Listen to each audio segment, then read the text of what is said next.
Millionaire CEO went on 20 dates pretending to be broke until a small-town girl figured it out.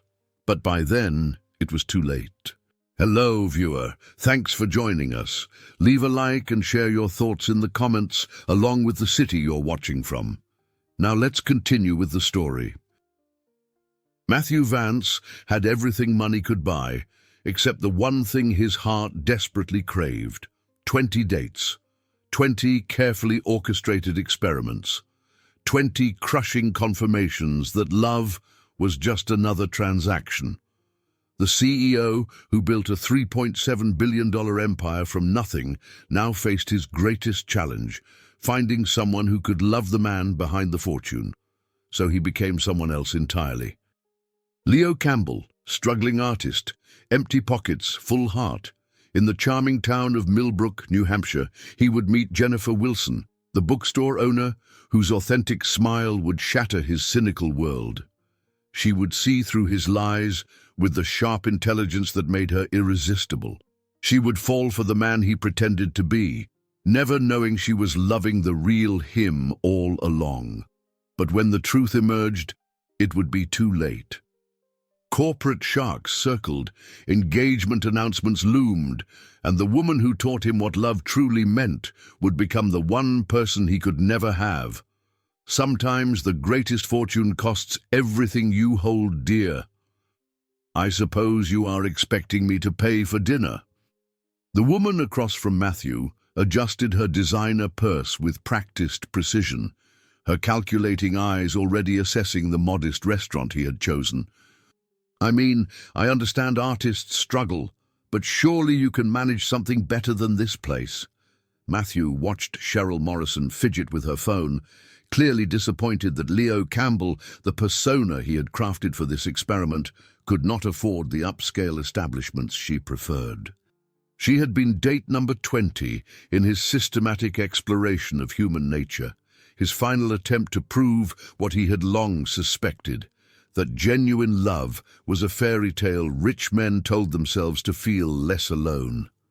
Actually, I was hoping we could split the check, Matthew replied, maintaining the careful facade he had perfected over months of disappointment. Money has been tight since my last gallery showing did not go as planned. The transformation was immediate and telling. Cheryl's smile, already thin, vanished entirely. Her fingers moved to her coat as if preparing for a hasty exit. Oh, well, you should have mentioned that earlier. I have an early morning meeting tomorrow. Of course you do. The words escaped before Matthew could stop them, carrying 20 years of accumulated cynicism. He had built Vance Innovations from a shared computer lab into a technology empire, created jobs for thousands, revolutionized data encryption.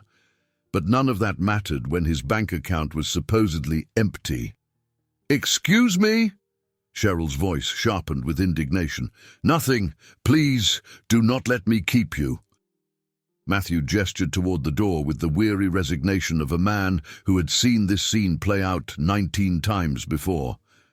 Each rejection had been a small confirmation of his growing belief that love was simply another luxury item, available only to those who could afford its price. As Cheryl gathered her things with barely concealed relief, Matthew reflected on the elaborate deception he had constructed. Leo Campbell existed in carefully crafted fragments: a modest apartment rented under the false name, a struggling artist's wardrobe purchased from thrift stores, a backstory of noble poverty that should have attracted someone genuine. Instead, it had become a remarkable filter for removing every woman who had ever shown interest in Matthew Vance, billionaire. "Good luck with your art," Cheryl said, the politeness dripping with condescension as she headed for the exit. Alone at the small table, Matthew pulled out his phone and deleted Cheryl's contact information with the methodical efficiency he brought to all business decisions. The experiment was over. 20 attempts to find authentic love had yielded 20 identical results. Women who claimed to value character over wealth invariably revealed their true priorities when faced with financial limitations. He paid the check with cash, leaving a generous tip that would have surprised Cheryl, and walked into the cool evening air. His driver waited discreetly across the street, ready to whisk him back to his Manhattan penthouse, where he would return to being Matthew Vance, successful and utterly alone. The phone in his pocket buzzed with a text from Patricia Hawkins, his longtime assistant. Board meeting moved to Thursday. Also, the market research team identified 3 potential locations for the New England satellite office. Millbrook, New Hampshire looks promising. Population 7,800, low cost of operations, proximity to major universities for talent recruitment. Should I schedule a site visit? Matthew stared at the message for a long moment. Millbrook. A place small enough that everyone would know everyone, where his wealth would mean nothing because no one would know who he was. Where Leo Campbell could disappear forever, taking with him the last foolish hope that someone, somewhere, might love Matthew Vance for reasons that had nothing to do with his fortune. Yes, he typed back, schedule it for next week. I will handle the initial assessment personally. As his car pulled away from the restaurant, Matthew caught his reflection in the window. At 42, he had achieved everything his parents had dreamed of when they sacrificed to send him to college. His father, who had died from chemical exposure in a factory, would have been proud of the empire his son had built. His mother, who had worked double shifts to keep their family afloat, would have marveled at the security he had created, but they also would have wanted him to be happy. They would have wanted him to find someone who loved him the way they had loved each other through decades of struggle and hardship. They would have been heartbroken to know that their son's success had become a barrier to the very thing they had modeled so beautifully, authentic love. The car merged into traffic, carrying Matthew toward his empty penthouse and another lonely night. Behind him, the restaurant continued serving couples who laughed together over shared meals, who split checks without calculation, who chose each other for reasons that had nothing to do with portfolio statements or credit scores. Tomorrow, he would begin preparing for Millbrook. Not as Matthew Vance, CEO and billionaire, but as Leo Campbell, struggling artist seeking something money could not buy. It would be his final performance, his last attempt to discover whether love was real or just another transaction in a world where everything had a price.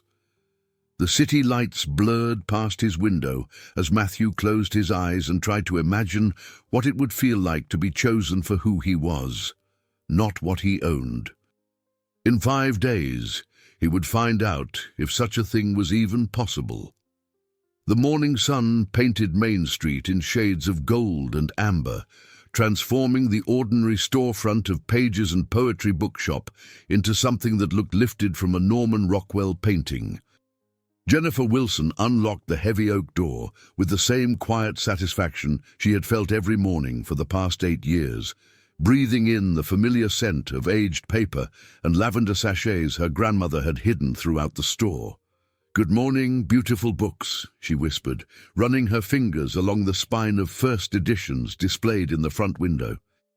The ritual had become automatic, a way of honoring the legacy Catherine Wilson had built with nothing but determination and an unshakable belief that small towns deserved big dreams. The brass bell above the door chimed as Eleanor Patterson shuffled in with her characteristic purposefulness, carrying 2 steaming cups of coffee from Chen's Corner Cafe next door. At 73, Eleanor moved with the careful dignity of someone who had learned to navigate the world despite failing eyesight, but her mind remained sharp as the October air. "Marcus sent extra cream today," Eleanor announced, settling into the worn armchair beside the biography section. "He said you looked tired yesterday. Are you sleeping?" Jennifer accepted the coffee gratefully, inhaling the rich aroma that meant comfort and continuity in her carefully ordered world. "I am sleeping fine. Just stayed up reading the new shipment from Preston Publishing. There is a historical romance that I think Mrs. Henderson would love." Eleanor's tone suggested she was not entirely convinced. When was the last time you read something for yourself? Not for the store, not for customers, but because Jennifer Wilson wanted to lose herself in a story. The question caught Jennifer off guard, though she should have expected it. Eleanor had been her grandmother's closest friend and had appointed herself Jennifer's unofficial guardian of happiness since Catherine's passing. She possessed an uncomfortable ability to identify the spaces where contentment ended and loneliness began. "I read plenty," Jennifer said, but even to her own ears, the protest sounded hollow. "You read with purpose. You read to serve others. When did you last read something simply because it made your heart race?" Eleanor sipped her coffee with the patience of someone who had perfected the art of gentle interrogation over 7 decades of friendship. Jennifer busied herself arranging the new releases, trying to ignore how accurately Eleanor had identified the careful boundaries she had drawn around her emotional life. Since David's departure 3 years ago, she had poured herself into the bookstore with single-minded determination, building a successful business while systematically avoiding anything that might disturb the peace she had worked so hard to achieve. "I am content, Eleanor. The store is thriving, the community supports local business, and I have good friends who bring me coffee and ask difficult questions." Jennifer smiled, hoping to deflect further inquiry. "What more could I want? Partnership, companionship, someone who brings you coffee because they want to see your face light up, not because they are worried about you." Eleanor's voice carried the gentle firmness of someone who had earned the right to speak uncomfortable truths.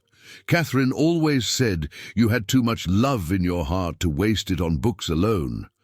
The brass bell chimed again as the first customer of the day entered, saving Jennifer from having to respond. Mrs. Chen from the flower shop browsed the gardening section while her grandson Danny searched the children's books for something to read during his visit. Jennifer helped them both, falling into the comfortable rhythm of recommendations and conversations that made her work feel less like business and more like community service. As the morning progressed, regular customers filtered through with their predictable patterns. Tom Bradley, the retired postal worker, sought his weekly mystery novel. Sarah Beth Wilson, no relation despite the shared surname, stopped by during her lunch break from the elementary school to browse the education section. Each interaction was pleasant, familiar, and safe. "You have a gift for this," Eleanor observed during a quiet moment between customers. "You see what people need before they know it themselves." "But when did you last let someone see what you need?"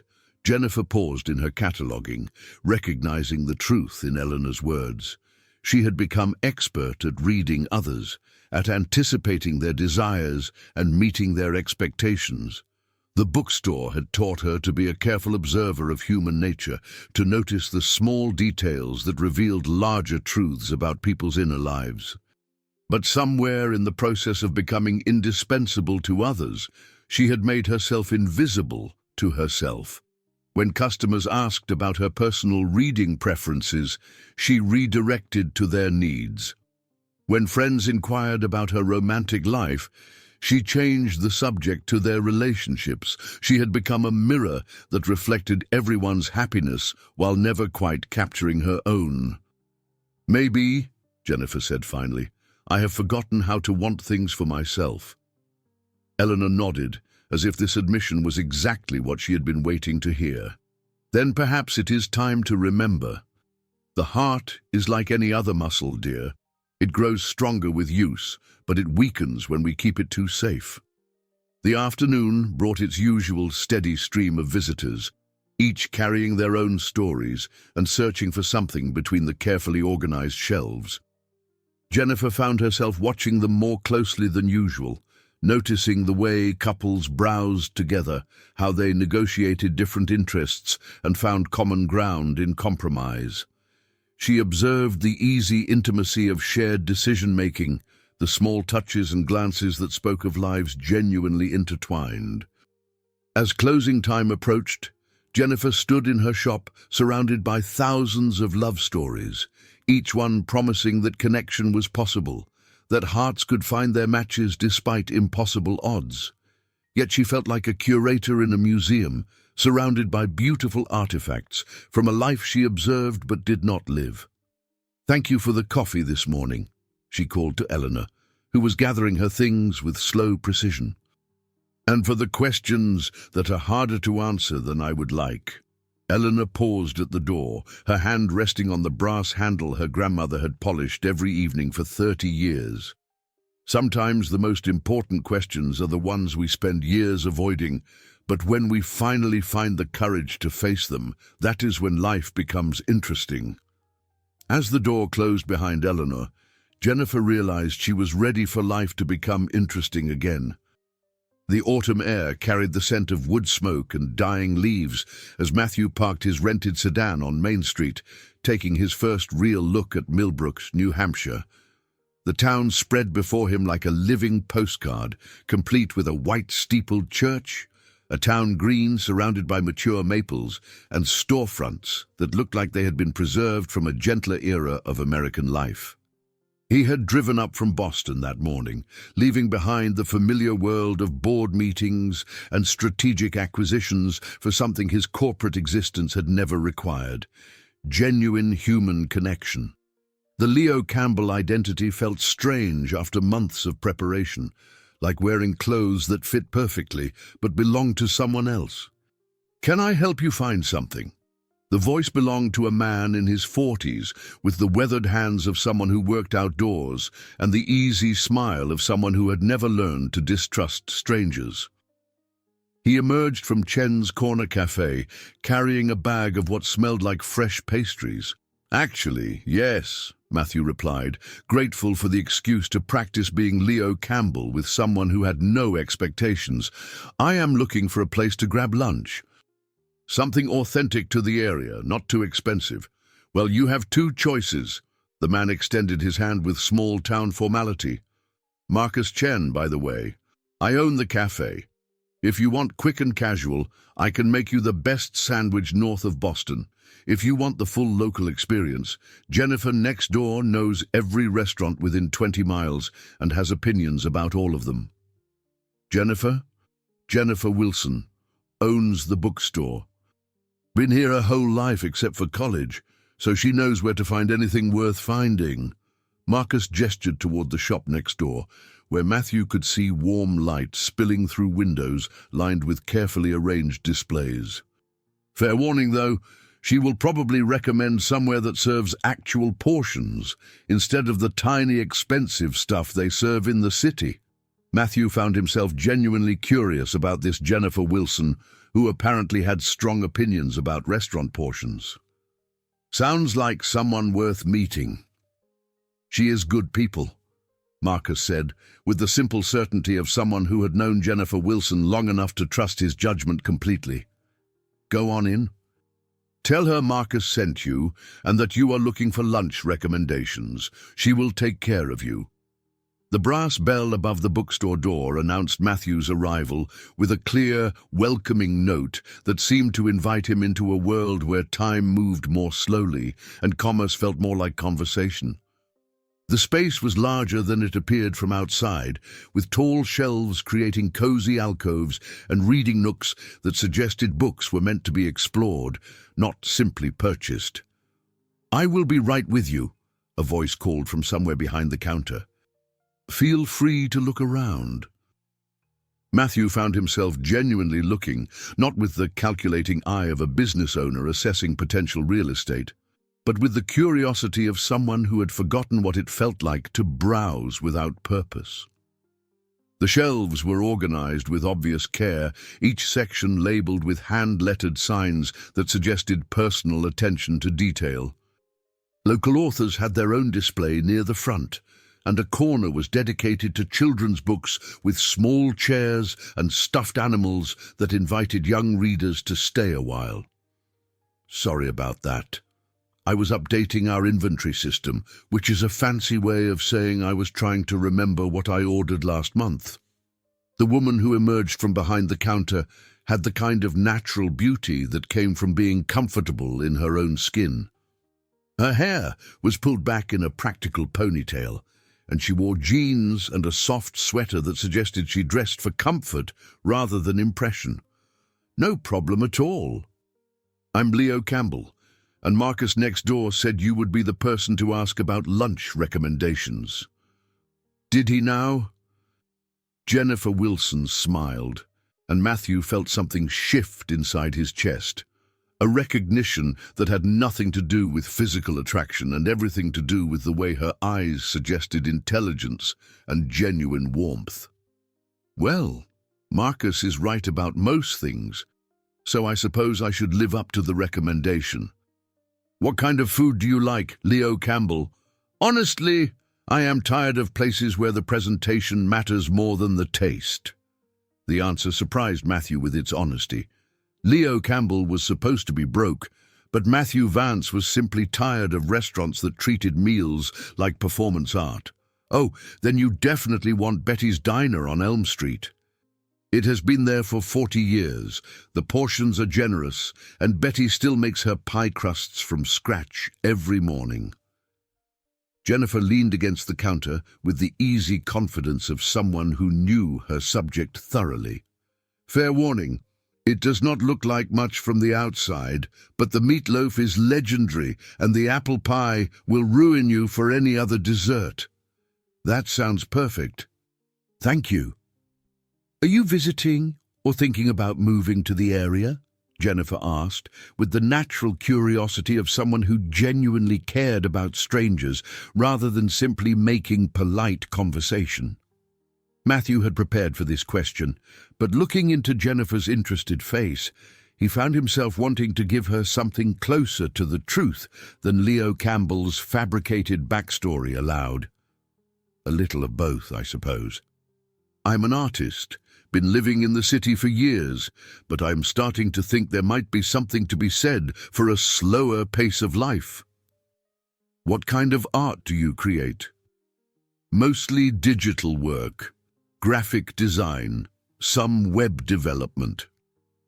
The lie came easily because it was built around enough truth to feel natural.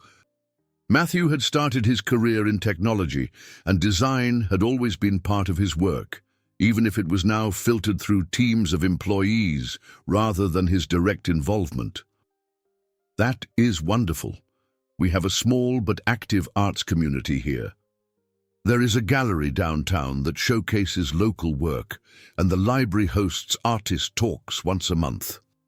Jennifer's enthusiasm was infectious, making Matthew realize how long it had been since anyone had shown genuine interest in his creative pursuits rather than his financial achievements. "I would love to learn more about that. Maybe after I try this legendary meatloaf you have recommended. Betty's is just 2 blocks down on your right." "You cannot miss it." Jennifer paused, then added with a slight blush, "If you are still in town this evening, there is a reading at the library at 7, local author. Nothing fancy, but the community usually turns out to support each other." Matthew felt the invitation like a gift, something offered without calculation or expectation. When had anyone last invited him somewhere simply because they thought he might enjoy it? "I would like that very much." "Wonderful. I hope you enjoy lunch, Leo Campbell." As Matthew left the bookstore, he realized he was smiling in a way that had nothing to do with business success or strategic advantage. For the first time in months, he was looking forward to something that had absolutely nothing to do with profit margins or market positioning. Jennifer Wilson had treated Leo Campbell like someone worth knowing, and Matthew Vance was beginning to remember what it felt like to be seen as a person rather than a portfolio statement. Walking toward Betty's Diner, he found himself hoping the meatloaf would be as good as advertised, and that the evening reading would give him another excuse to see Jennifer's genuine smile. The library's community room held perhaps 30 people, but the warmth generated by their attention made the space feel intimate rather than small. Matthew sat in the back row, still getting used to the strange pleasure of being anonymous in a crowd, watching Jennifer Wilson introduce the evening's featured author with the kind of genuine enthusiasm that made everyone in the room lean forward slightly. "Sarah Martinez has been teaching our children for over a decade," Jennifer was saying, "but tonight we get to discover the stories she tells when she is not explaining fractions and proper punctuation. Please join me in welcoming Sarah, reading from her debut novel, The Things We Carry Home." The applause was exactly what Matthew had expected from a small town supporting one of their own, warm, generous, and completely sincere. Sarah Martinez looked nervous and thrilled as she opened her book, and Matthew found himself genuinely curious about what an elementary school principal might write in her spare time.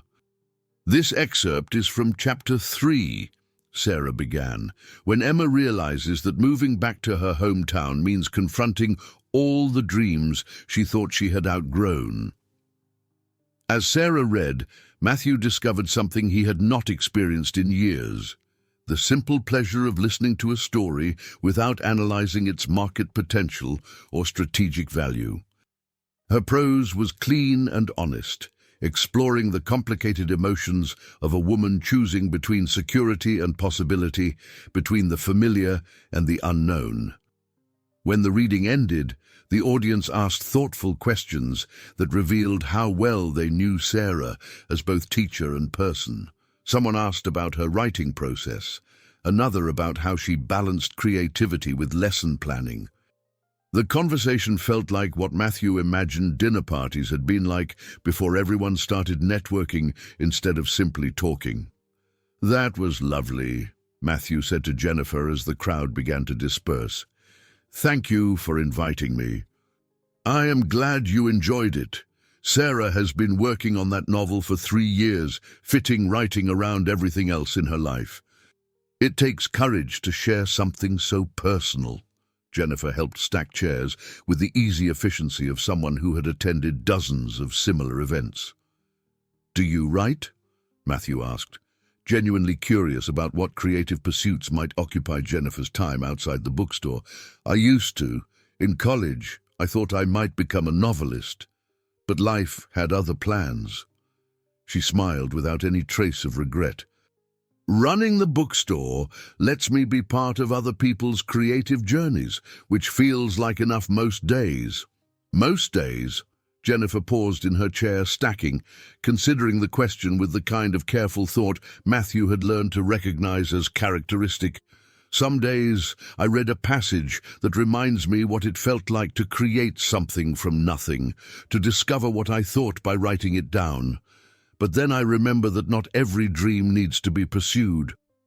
Some dreams are just meant to teach us about ourselves."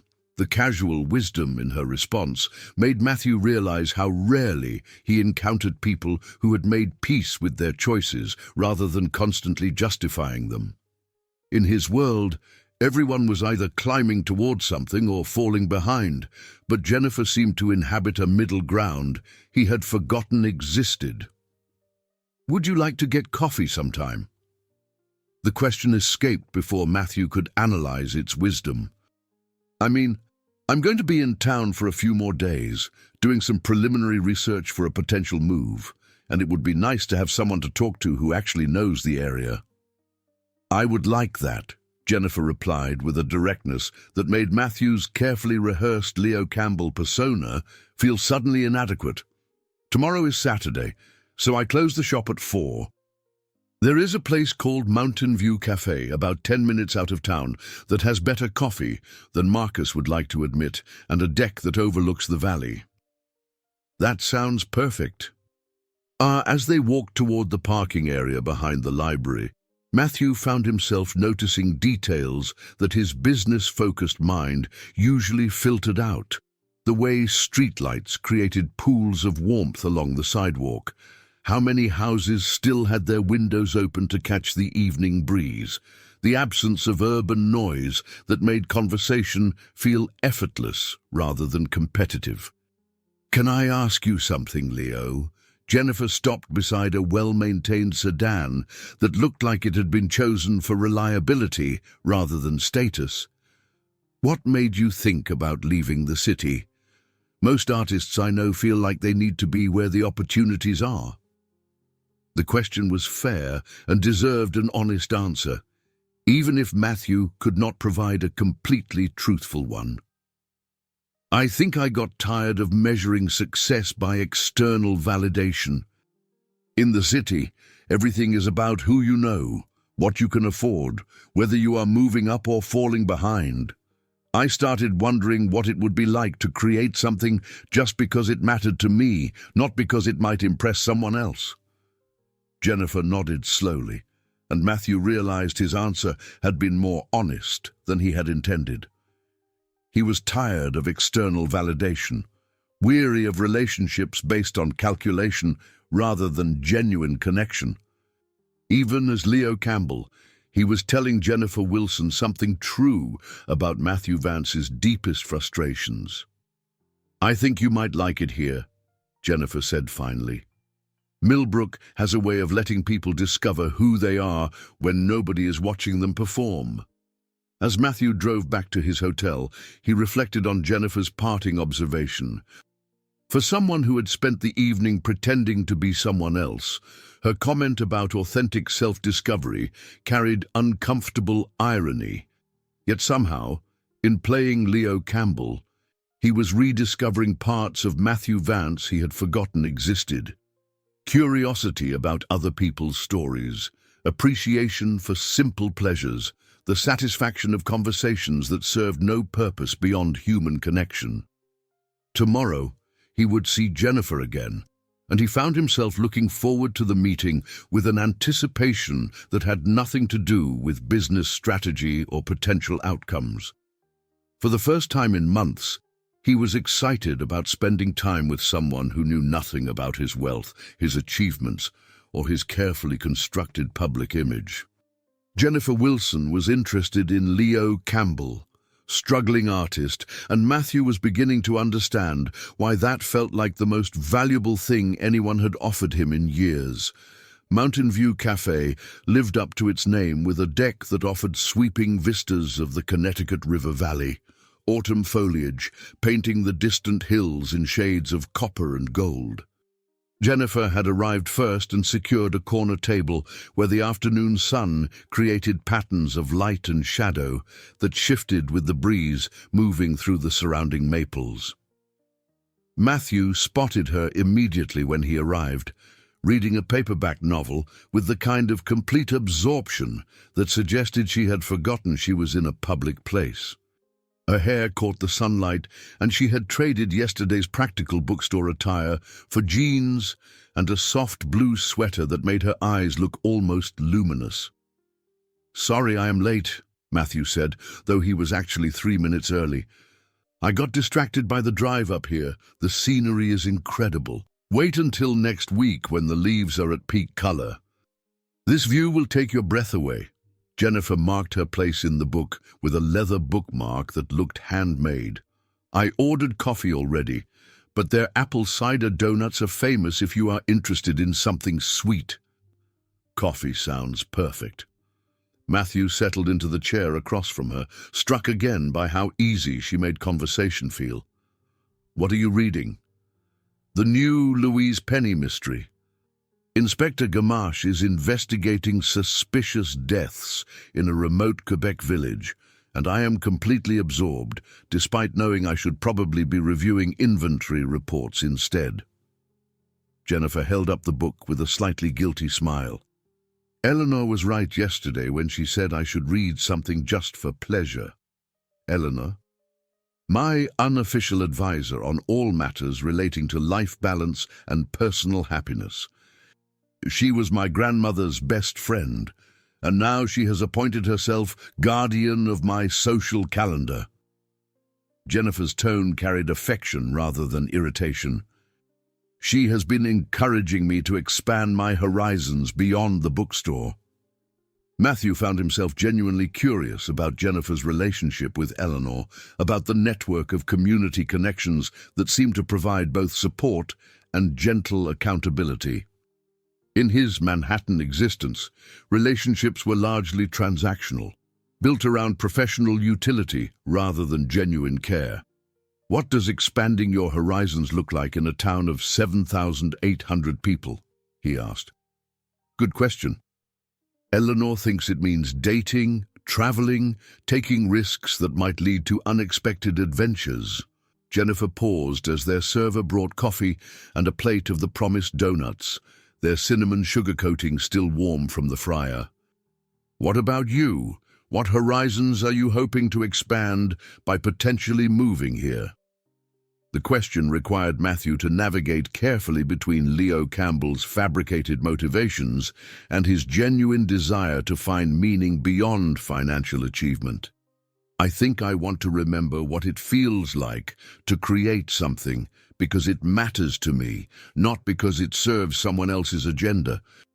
In the city, I got caught up in projects that paid well but left me feeling empty. That sounds familiar. Jennifer broke off a piece of donut and offered him the plate. When I inherited the bookstore, I thought I would run it for a year or two while I figured out what I really wanted to do. 8 years later, I realized this was what I really wanted to do. Sometimes the thing that feels like a detour turns out to be the destination. Do you ever regret not pursuing the original plan? Matthew asked, thinking about his own circuitous path from engineering student to technology entrepreneur. Sometimes I wonder what would have happened if I had tried to make it as a writer in New York or Los Angeles. But then I think about the relationships I would have missed, the community I would never have known, all the small daily interactions that make life feel meaningful. Jennifer gestured toward the valley spread below them. There is something to be said for choosing depth over breadth, for really knowing a place and letting it know you. Her words resonated with feelings Matthew had been struggling to articulate for months. His success had given him access to everything and connection to very little. He could travel anywhere, buy anything, meet anyone, but none of it felt substantial in the way Jennifer's life clearly did. Can I ask you something personal? Jennifer said, her tone suggesting she was about to venture into territory that required permission. Of course. Yesterday you mentioned getting tired of external validation, and just now you talked about creating something because it matters to you. It sounds like you might have been hurt by someone who made you feel like your worth was tied to what you could provide rather than who you are. The observation was so accurate it took Matthew's breath away. His most recent relationship had ended when he discovered his fiancée selling private details about his life to entertainment websites, treating their intimacy as a commodity to be monetized. But Jennifer had somehow intuited the deeper pattern. Years of relationships where his value was measured by his ability to provide experiences, access, and financial security. That is very perceptive, he managed, wondering how she had seen through to something he had barely acknowledged to himself. I am sorry. That was presumptuous. It is just that I recognize the look of someone who has been treated like a resource rather than a person. Jennifer's cheeks flushed slightly. I went through something similar a few years ago with someone who saw my life here as either a charming novelty or an obstacle to overcome, depending on his mood. What happened? He wanted me to give up the bookstore and move to Boston so he could advance his career without the inconvenience of a long-distance relationship. When I explained that my life here was not just a placeholder until something better came along, he said I was limiting my potential. Jennifer's voice carried the calm that comes from having processed old pain completely. It took me longer than it should have to realize that someone who truly loved me would not see my roots as something to be discarded. Matthew felt a stab of recognition and guilt. How many times had he dated women who rearranged their lives to accommodate his schedule, his preferences, his world? He had assumed their flexibility was evidence of their affection, never considering that he might be asking them to diminish themselves for his convenience. "I'm sorry that happened to you," he said, meaning it more than Jennifer could possibly know. "It taught me something important about the difference between someone who loves you and someone who loves the idea of you." Jennifer met his eyes with a directness that made him feel simultaneously seen and exposed. The person who loves you wants to understand what makes you happy. The person who loves the idea of you wants you to become what makes them happy. As they talked through the afternoon, sharing stories and observations with the easy intimacy of people who had discovered unexpected compatibility, Matthew found himself falling into something he had forgotten was possible. Genuine connection based on mutual interest rather than mutual benefit. Jennifer was curious about his thoughts on art, community, the relationship between creativity and commerce. She listened to his carefully edited stories about struggling to balance personal vision with practical necessity. And her responses revealed someone who thought deeply about questions of meaning and authenticity. When they finally left the cafe, the sun was beginning its descent toward the western hills, painting the valley in shades of amber and rose. Matthew walked Jennifer to her car, reluctant to end an afternoon that had felt like discovering a part of himself he had thought was lost forever. "Thank you for this," he said. "I had forgotten how good it feels to talk to someone who asks questions, because they actually want to hear the answers. Thank you for being someone worth asking questions." Jennifer smiled with a warmth that made Matthew's chest tighten with something that might have been hope. "Will I see you tomorrow? The bookstore is closed on Sundays, but there is a farmer's market in the town square that draws interesting people from all over the valley." "I would not miss it," Matthew replied, already looking forward to another opportunity to be Leo Campbell in Jennifer Wilson's generous presence. As he drove back toward his hotel, Matthew realized he was facing a problem he had not anticipated when he conceived his experiment in authentic connection. He was falling for Jennifer Wilson, but she was falling for Leo Campbell. And the more time he spent being the man he thought she would love, the more he risked losing the man he actually was.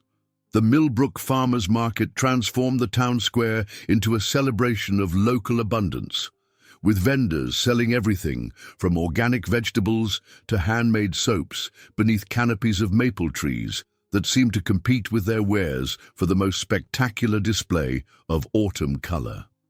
Matthew arrived to find Jennifer sampling honey from a local beekeeper, her face lit with the kind of genuine pleasure that came from supporting neighbors rather than simply making purchases. "You have to try this," she said when she spotted him approaching. "Mrs. Patterson keeps her hives on the hillside behind the old cemetery, and something about the wildflowers there makes the honey taste like liquid gold." Matthew accepted the small wooden spoon she offered, tasting honey that was indeed unlike anything he had experienced from store-bought jars. It carried hints of clover and something floral he could not identify, complex flavors that spoke of specific place and careful attention. "That is incredible," he said, genuinely impressed. "In the city, I never thought about honey having terroir like wine." "Everything has terroir if you pay attention," Jennifer replied, purchasing a large jar along with some beeswax candles.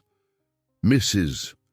Patterson says the bees travel up to 3 miles from their hives, so this honey represents dozens of different plants and flowers from all over the valley." As they moved through the market together, Matthew found himself experiencing commerce as community ritual rather than simple transaction. Jennifer knew most of the vendors personally, asking about family members and remembering details from previous conversations.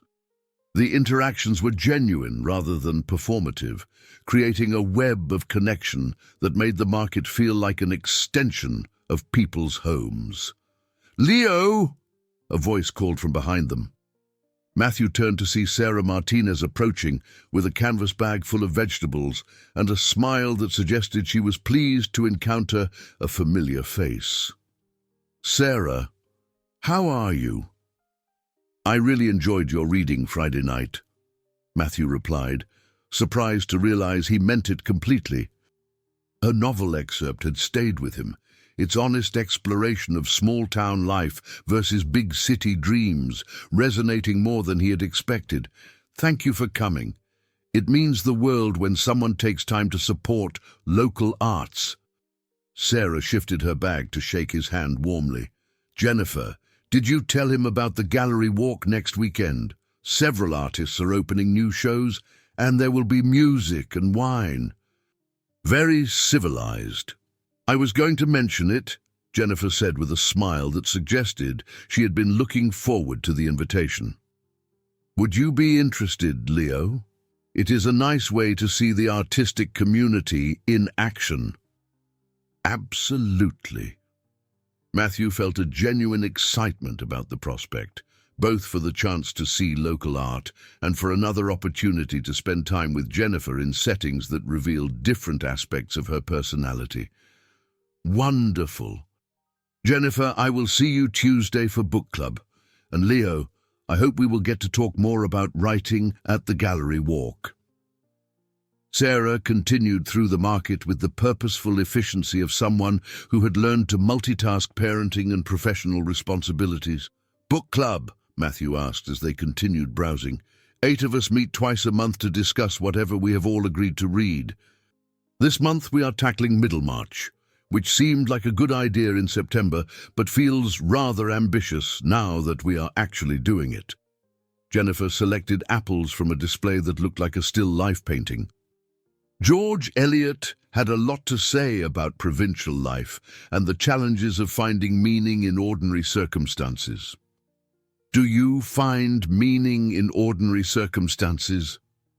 The question was more personal than Matthew had intended, but Jennifer's mention of Middlemarch had triggered thoughts about the relationship between ambition and contentment. Jennifer paused in her apple selection, considering his question with the careful attention she seemed to give all inquiries that mattered. I think meaning comes from paying attention to what we have, rather than constantly reaching for what we lack. The challenge is remembering that ordinary circumstances are only ordinary if we stop noticing how remarkable they actually are. Her answer made Matthew think about his own relationship with ordinary moments. When had he last noticed the taste of honey, the quality of light, the pleasure of conversation without agenda?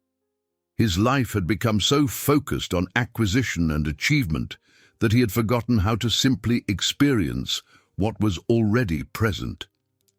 They found a bench near the center of the square where they could watch the market's social dynamics while sharing the apple cider donuts that had apparently become Jennifer's weekend tradition. Children ran between the vendors with the freedom that comes from being known by everyone. Parents chatted while keeping one eye on their offspring. Elderly couples moved slowly through displays with the patience of people who had learned that rushing only diminishes pleasure. Can I ask you something that might sound strange? Jennifer said, breaking off a piece of donut with careful precision. Go ahead.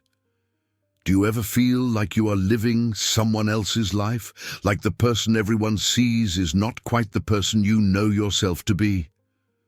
Her question carried a vulnerability that suggested she was revealing something she did not often discuss. Matthew's breath caught as he recognized his own deepest fear expressed in different terms. Oh, what do you mean? Sometimes I think people see me as the contented small-town woman who inherited a bookstore and found her calling. And that is true, mostly. But there are parts of me that wonder about other possibilities, other versions of myself I never explored. Jennifer's voice was thoughtful rather than regretful. I love my life, but I sometimes wonder if loving what you have means you have to stop imagining what else might be possible. I think, Matthew said carefully, that the healthiest people are the ones who can hold both things at once. Gratitude for what they have and curiosity about what might be. The danger comes when one completely overwhelms the other, spoken like someone who has thought about this before. Matthew realized he was treading dangerously close to revealing more about his own internal conflicts than Leo Campbell's fabricated background could support. I spent a lot of years focusing only on what might be possible, and I lost track of what was actually happening. Now I am trying to find better balance. Is that what brought you to Millbrook? The search for balance? Partly. But mostly I think I came here looking for people who choose depth over breadth, who invest in relationships and communities rather than constantly chasing the next opportunity. Matthew met her eyes, allowing himself a moment of complete honesty. I think I came here looking for someone like you. The words surprised them both with their directness. Jennifer's cheeks flushed slightly, but she did not look away, and Matthew saw something in her expression that might have been recognition, as if she too had been hoping for exactly this kind of connection. I am glad you found your way here, Leo Campbell, she said softly. As the market began to wind down around them, vendors packing their remaining wares while children extracted final promises for treats and toys, Matthew realized he was facing a moment of decision. He could continue being Leo Campbell, building a relationship based on careful deception, or he could find a way to introduce Jennifer Wilson to Matthew Vance without destroying what they had begun to create. But sitting in the afternoon sun, watching Jennifer interact with her community with such natural grace, he found he could not bear the thought of ending what felt like the most authentic connection he had experienced in years. Tomorrow, he would return to Manhattan and his responsibilities as CEO of Vance Innovations. But today, in this perfect moment, he was simply Leo Campbell, falling in love with a woman who saw possibility in ordinary circumstances and found meaning in relationships that grew slowly, like honey made from wildflowers scattered across 3 miles of New Hampshire hillside. 3 weeks had passed since Matthew first arrived in Millbrook, and what was supposed to be a brief market research visit had transformed into the most meaningful period of his adult life. He had extended his stay twice, citing the need for thorough demographic analysis to Patricia, who had grown increasingly concerned about his absence from corporate headquarters. The truth was simpler and more complicated. He could not bear to leave Jennifer Wilson. Their relationship had deepened with the natural progression of 2 people discovering they fit together in ways that surprised them both. They shared morning coffee at Marcus's cafe, afternoon walks through the changing foliage, evenings discussing books in the quiet sanctuary of her shop after closing time. Matthew had never experienced such effortless companionship, the kind of intimacy that grew from shared silences as much as conversation. "You know," Jennifer said, as they walked along the riverbank behind the library, fallen leaves crunching beneath their feet, "I keep expecting you to get bored with small-town life and head back to wherever struggling artists go to find inspiration." Matthew felt the familiar twist of guilt in his chest, the growing weight of deception that threatened to crush what they were building together. "Actually, I have been thinking about staying longer. Maybe finding a place to rent. See if I can make a real go of it here." "Really?" Jennifer's face lit with such genuine joy that Matthew had to look away.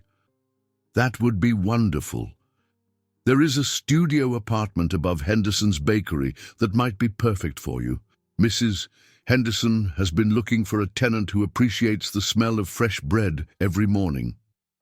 The casual assumption that Leo Campbell would need affordable housing stung more than Matthew had anticipated. Not because he minded modest accommodations, but because it reminded him how thoroughly he was lying to someone who deserved nothing but truth. "Jennifer," he began, then stopped, losing courage at the last moment. "I should probably mention that my background is a bit more complicated than I originally let on." "Oh!" She turned to face him with the kind of patient attention that made confession feel both necessary and impossible. "I used to work in technology." Actually, I still do some consulting work, which is part of how I can afford to take time off for my art. The partial truth felt like a small betrayal of her trust and a larger betrayal of his own integrity. That makes sense. I wondered how you knew so much about digital marketing when we were talking about the bookstore's website last week. Jennifer smiled with the easy acceptance that had characterized all their conversations. I am glad you feel comfortable sharing more about yourself. It means we are becoming real friends. Friends. The word should have felt like progress, but instead it highlighted how much he was asking her to care about someone who did not truly exist. Leo Campbell was becoming more real to Matthew than Matthew Vance had ever been. But Leo Campbell was still a fiction designed to manipulate her feelings. That evening, they attended a wine tasting at the local vineyard, a fundraiser for the volunteer fire department that drew couples from throughout the valley. Matthew found himself automatically reaching for Jennifer's hand as they moved between tasting stations, and she intertwined their fingers with the natural ease of someone who had been hoping for exactly that gesture. "The Pinot Noir is exceptional," commented the vineyard owner, a weather-beaten man who spoke about his grapes with the passion of someone who had found his life's work in rural soil. "We get just enough morning fog from the river to slow the ripening process, which concentrates the flavors." Matthew tasted the wine with genuine appreciation, but his attention was caught by Jennifer's response to the vintner's explanation. She asked thoughtful questions about terroir and growing conditions, demonstrating the same intellectual curiosity that had drawn him to her from their first conversation. "You really listen when people talk about their passions," Matthew observed as they walked to the next station. "Everyone has something they care deeply about, something that connects them to purpose beyond themselves," Jennifer replied. "I think those connections are what make us most human." As the evening progressed, Matthew became increasingly aware of the other couples around them, people who could share their histories without careful editing, who could plan futures without wondering when lies would be discovered. He watched a man introduce his wife to new acquaintances by telling the story of how they met, a simple narrative of authentic connection that Matthew could never offer Jennifer. "Leo?" Jennifer's voice drew him back from his brooding thoughts. "You seem distant tonight. Is everything all right?" "Sorry, I was just thinking about how different life feels here compared to the city." Matthew squeezed her hand, trying to convey feelings he could not fully express. "Everything seems more genuine, more connected to what actually matters." "I think place does that sometimes. When you are not constantly rushing toward the next thing, you have space to appreciate what is actually in front of you." Jennifer paused beside a display of late-harvest wines, her face serious in the flickering candlelight. "Can I tell you something?" "Anything." "I have not felt this comfortable with someone since college. You make me remember parts of myself I had forgotten existed, parts that were not entirely defined by the bookstore and community responsibilities." Her cheeks flushed slightly, but she maintained eye contact with characteristic directness.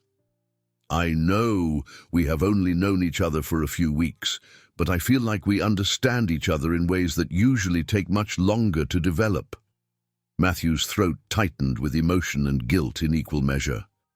She was right about their connection, but it was built on a foundation of lies that could collapse at any moment. "I feel the same way," he managed. "You make me want to be a better person than I have been." "You are already a good person, Leo. I can see it in how you treat everyone from Marcus to Mrs. Patterson at the farmer's market. You are kind without expecting anything in return, curious about other people's lives without being intrusive. Those are not common qualities." As they drove back toward town, Jennifer fell asleep against his shoulder, trusting him with the vulnerability of unconsciousness in a way that made Matthew's chest ache with tenderness and self-recrimination. She stirred when he parked outside her apartment, blinking awake with the slightly confused expression of someone returning from peaceful dreams. "Thank you for tonight," she said softly. "For all of this, really. I had given up on the possibility of meeting someone who saw the world the way I do." Matthew walked her to her door, hyper-aware that they were approaching a moment that could change everything between them. Jennifer turned to face him on the small porch, close enough that he could smell her perfume, see the flecks of gold in her eyes. "Leo," she whispered, and he could see in her face that she was hoping he would kiss her.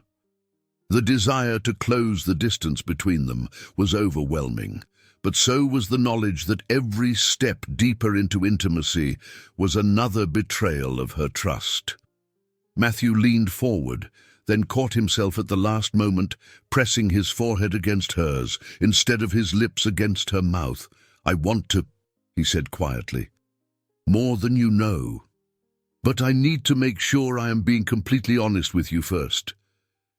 Jennifer's expression shifted from disappointment to concern. "What do you mean?" "Just give me a little more time to figure out how to tell you some things about my life that I should have shared earlier." Matthew stepped back reluctantly, knowing he was creating distance that might be impossible to close later. "You deserve complete honesty, and I want to make sure I can give that to you. Leo, you are scaring me a little. Is there something seriously wrong?" "No, nothing wrong, exactly. Just complicated in ways I am still learning how to navigate." Matthew touched her face gently, memorizing the texture of her skin. "Can you trust me for just a little while longer?" Jennifer searched his eyes with the penetrating intelligence that had first attracted him, and he could see her mind working through possibilities he prayed she would not pursue. "I can trust you," she said finally, "but do not make me wait too long. Uncertainty is harder than truth, whatever the truth might be." As Matthew drove back to his hotel, he knew he had reached a crossroads. He could tell Jennifer everything and risk losing her, or he could continue the deception and guarantee that he would eventually lose her anyway. Either choice felt like jumping off a cliff, but only one offered the possibility of landing somewhere solid. Tomorrow, he decided, he would find the courage to introduce Jennifer Wilson to Matthew Vance.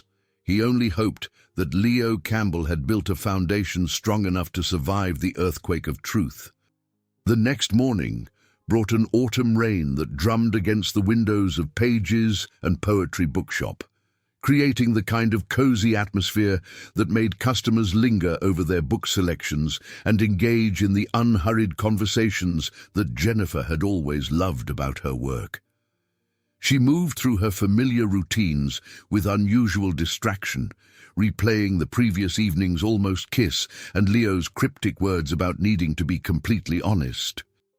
Eleanor arrived with her usual punctuality, shaking droplets from her umbrella and settling into her appointed chair with the satisfied sigh of someone who had found exactly where she belonged in the world. "You look like a woman with questions she cannot answer," Eleanor observed, accepting the coffee Jennifer offered with the grateful acknowledgement of shared ritual. "Leo said some things last night that have me wondering how well I actually know him." Jennifer arranged new arrivals on the display table with more attention than the task required, using busy work to organize her thoughts. "He mentioned that his background is more complicated than he originally let on, and he seemed to think I deserved complete honesty about something." "What kind of complications do you think he means?" "I have no idea. That is what makes it so unsettling." Jennifer paused in her arranging, finally giving Eleanor her full attention. "He has always been a little vague about his past, but I assumed that was just natural reserve. Now I am wondering if there are things he has been actively hiding." Eleanor nodded slowly, her expression suggesting she had been expecting this conversation. "What does your intuition tell you about Leo as a person, separate from whatever information he might have withheld?" "That he is kind, thoughtful, genuinely interested in other people." He treats everyone with respect regardless of their circumstances, and he seems to find real joy in simple pleasures. Jennifer sat across from Eleanor, grateful for the older woman's gift for asking the right questions. But there are moments when he seems almost surprised by his own reactions, like he is discovering parts of himself he did not know existed. That does not sound like deception so much as self-discovery. Maybe. But there are other things too. Little inconsistencies that I keep noticing and then dismissing. Jennifer felt disloyal, voicing her doubts, but Eleanor's patient presence made confession feel necessary. Yesterday he ordered wine, like someone with sophisticated taste, then caught himself and switched to beer. Last week he mentioned a restaurant in Manhattan with specific details about their menu, then claimed he had just read about it online. Are you thinking he might have more money than he has admitted? I do not know what to think. Part of me wants to trust what I feel when we are together, which is that we connect on a level that seems completely genuine.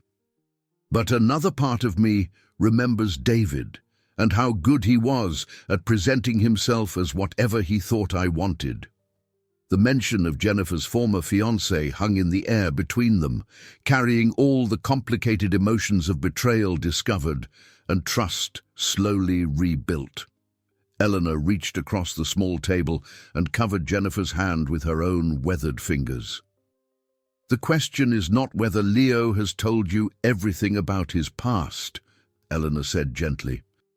The question is whether you believe he cares about your happiness more than his own convenience. Before Jennifer could respond, the brass bell announced a customer, and she looked up to see Marcus Chen shaking rain from his jacket. His usual cheerful demeanor seemed subdued, and Jennifer immediately sensed he had come with purpose beyond purchasing books. Good morning, Marcus. Coffee, thanks. But I just wanted to ask you something privately. Marcus glanced at Eleanor, who made no move to leave her chair. It is about your friend Leo. Jennifer felt her stomach tighten with anticipation. What about him? Yesterday a man came into the cafe asking questions about him. Said he was doing background research for a potential business partnership and wanted to know what kind of person Leo was, how long he had been in town, whether he seemed financially reliable. Marcus's expression was troubled. The whole conversation felt off to me. Too many specific questions from someone who claimed to barely know Leo. What did you tell him? Nothing useful. He said Leo seemed like good people, but that he should ask Leo directly about business matters. Marcus paused, clearly debating how much more to share. The thing is, Jennifer, the man was driving a car that probably cost more than I make in 2 years, and he was dressed like someone who works in corporate finance, not like someone who would need to do research on a struggling artist. Jennifer felt pieces of a puzzle beginning to form a picture she was not sure she wanted to see clearly. Did he give you a name? Said his name was Johnson, but he paid for his coffee with a credit card that said something else. I could not see the full name, but it was not Johnson. Marcus looked genuinely concerned. I am probably overreacting, but something about the whole interaction made me uncomfortable. After Marcus left, Jennifer sat in contemplative silence, while Eleanor observed her with the patient attention of someone who understood that some thoughts needed time to develop fully. What are you thinking, dear? I am thinking that I need to know who Leo Campbell really is before I let myself fall any deeper in love with him. Jennifer's voice carried the quiet determination of someone who had learned painful lessons about the importance of truth in relationships. The question is how to find out without destroying what we have built if my suspicions are wrong. What kind of suspicions are you entertaining? Jennifer moved to her computer behind the counter, her fingers hovering over the keyboard as she debated crossing a line she had never crossed before. I think I'm going to do some research. If Leo is who he says he is, there should be some trace of him online. Artists usually have websites, social media presence, exhibition records, And if you do not find those things, then I'm going to have to decide whether I love him enough to ask for the truth directly, knowing that the answer might change everything. As the rain continued its steady percussion against the windows, Jennifer began the careful process of investigating the man she was falling in love with. She started with simple searches for Leo Campbell, artist, then expanded to include variations of his name combined with the cities he had mentioned. Each search yielded nothing relevant, no digital footprint for someone who claimed to make his living in the modern art world. Her next searches were more specific: Leo Campbell graphic design, Leo Campbell web development, Leo Campbell New York. Still nothing. It was as if Leo Campbell had appeared fully formed in Millbrook without any previous existence, which was impossible in an age when everyone left digital traces. Growing more systematic, Jennifer searched for the gallery he had mentioned displaying his work, the apartment he claimed to rent in Manhattan, even the coffee shop where he said he spent most mornings working. None of the details of his life could be verified, which meant either he had been remarkably unsuccessful at establishing any online presence, or Leo Campbell was not his real name. The realization made Jennifer's hands tremble as she stared at the computer screen. If Leo was not who he claimed to be, then everything between them was built on lies. But if he was hiding his identity for innocent reasons, her investigation might destroy his trust in her. Either way, she could not continue falling in love with someone who might not exist. As afternoon faded into evening, Jennifer made her decision. Tomorrow, when Leo came by the shop as he did every day, she would ask him directly for the truth.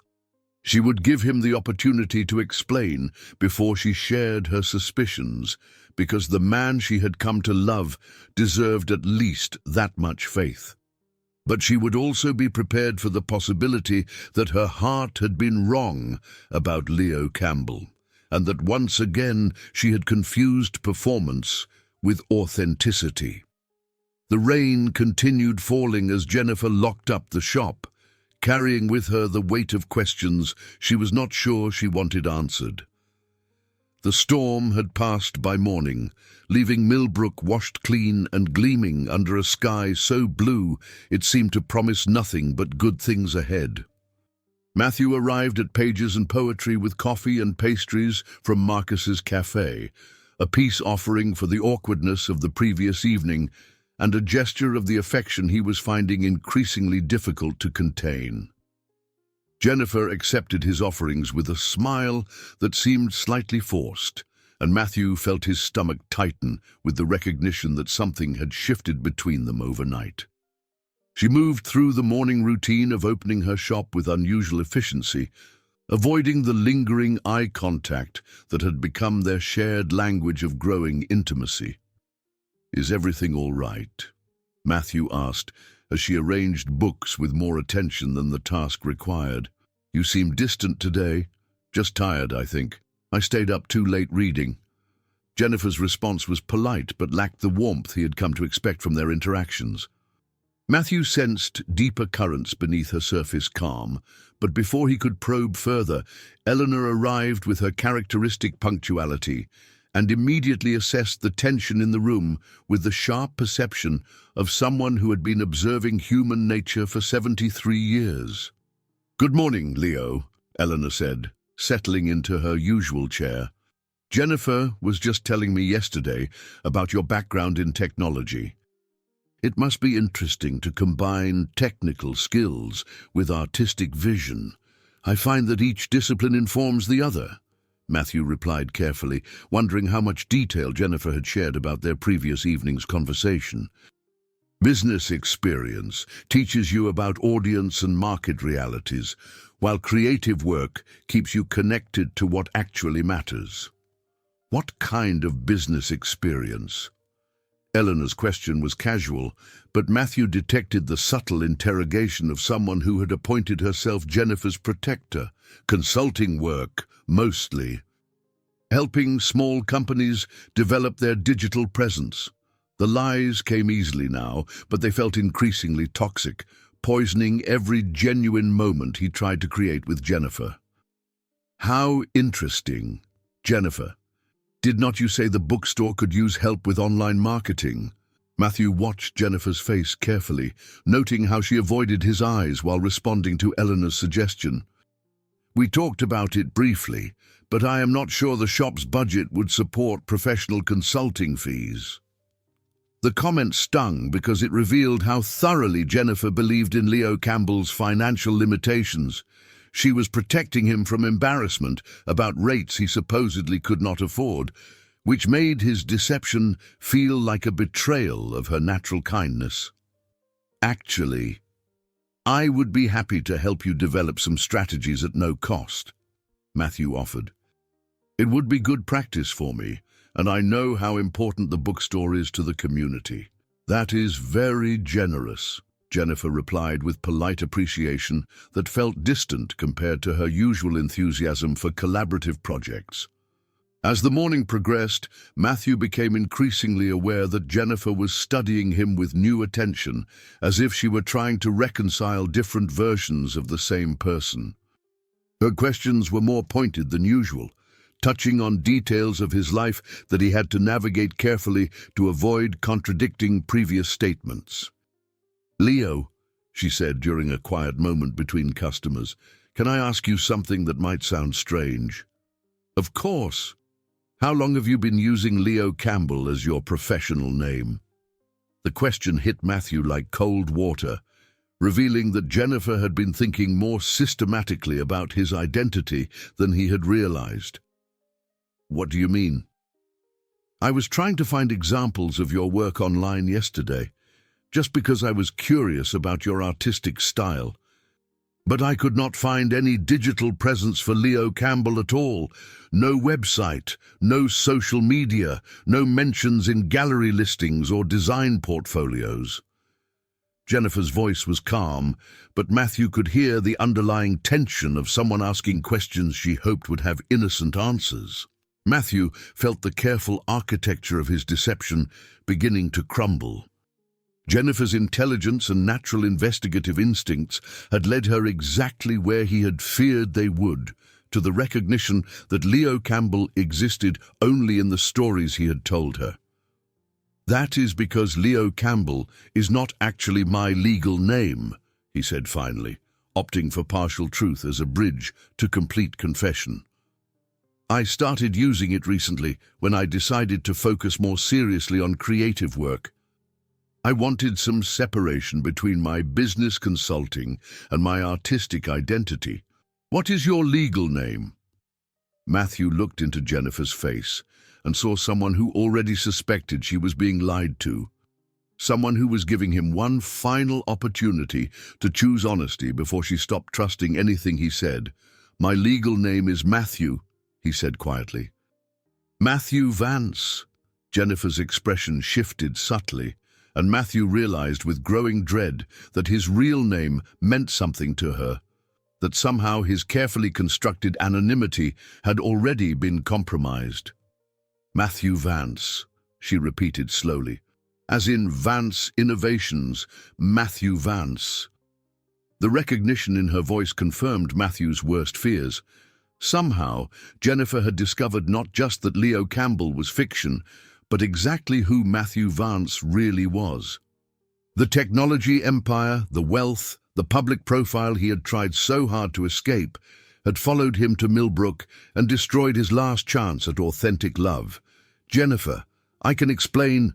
"You are a billionaire," she said, with the flat certainty of someone stating an irrefutable fact.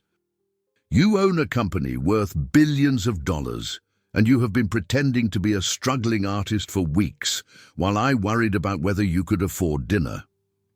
Matthew felt his world collapsing around him, but he forced himself to meet Jennifer's eyes with whatever dignity remained to someone who had been caught in an elaborate lie.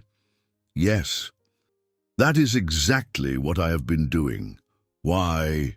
The single word carried more pain than Matthew had heard in any human voice. The anguish of someone discovering that love she had thought was based on mutual authenticity was actually an elaborate performance designed to manipulate her feelings.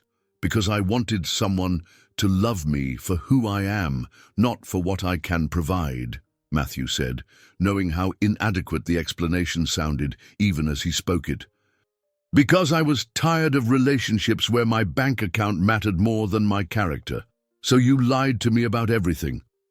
I lied to you about my circumstances, but not about my feelings, Matthew said desperately. Everything I have felt for you, everything we have shared together that has been completely real.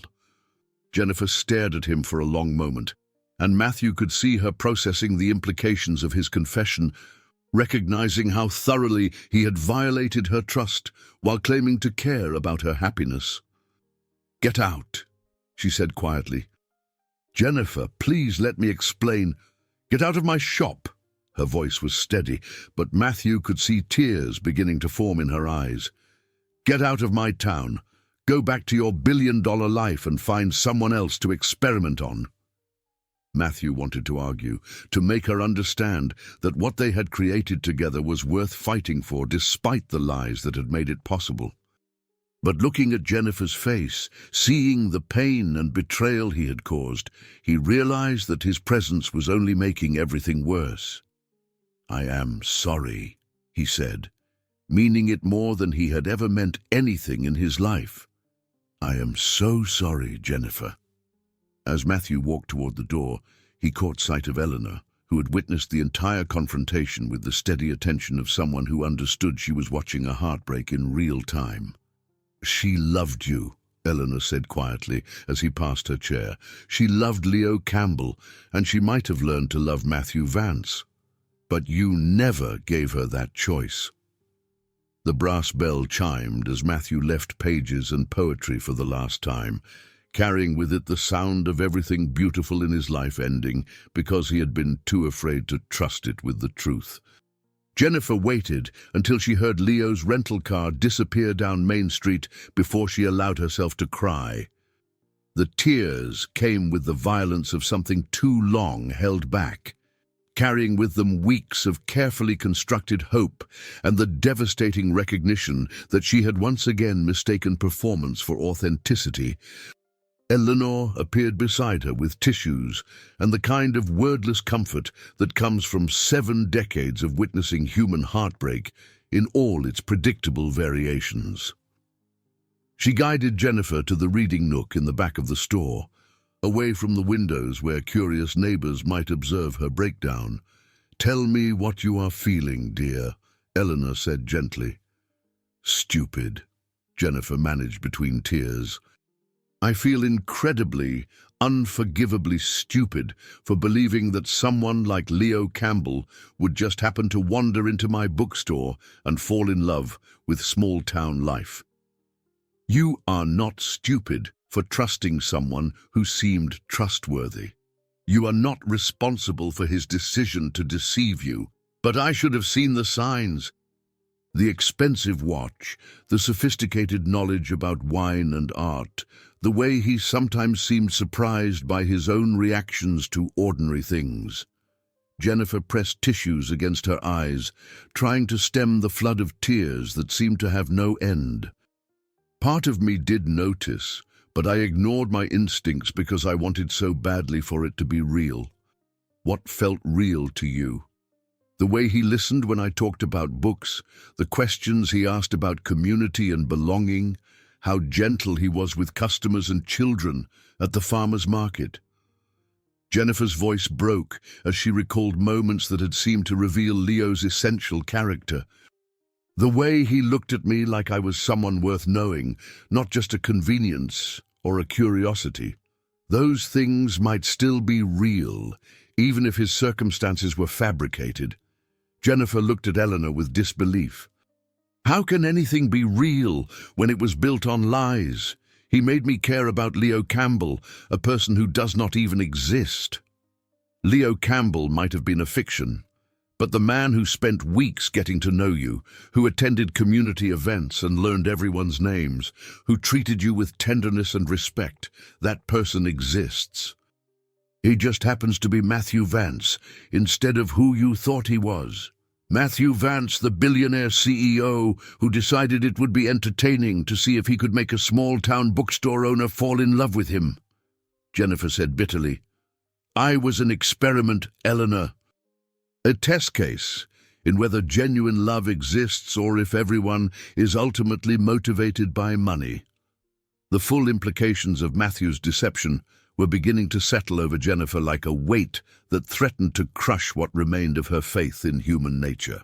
She had not simply been lied to, she had been systematically studied, her responses catalogued and analyzed by someone treating her emotions like data in some elaborate research project. What hurts the most?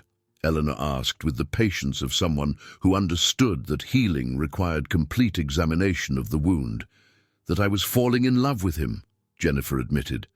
Not just with Leo Campbell, the struggling artist, but with the person I thought I saw beneath the surface.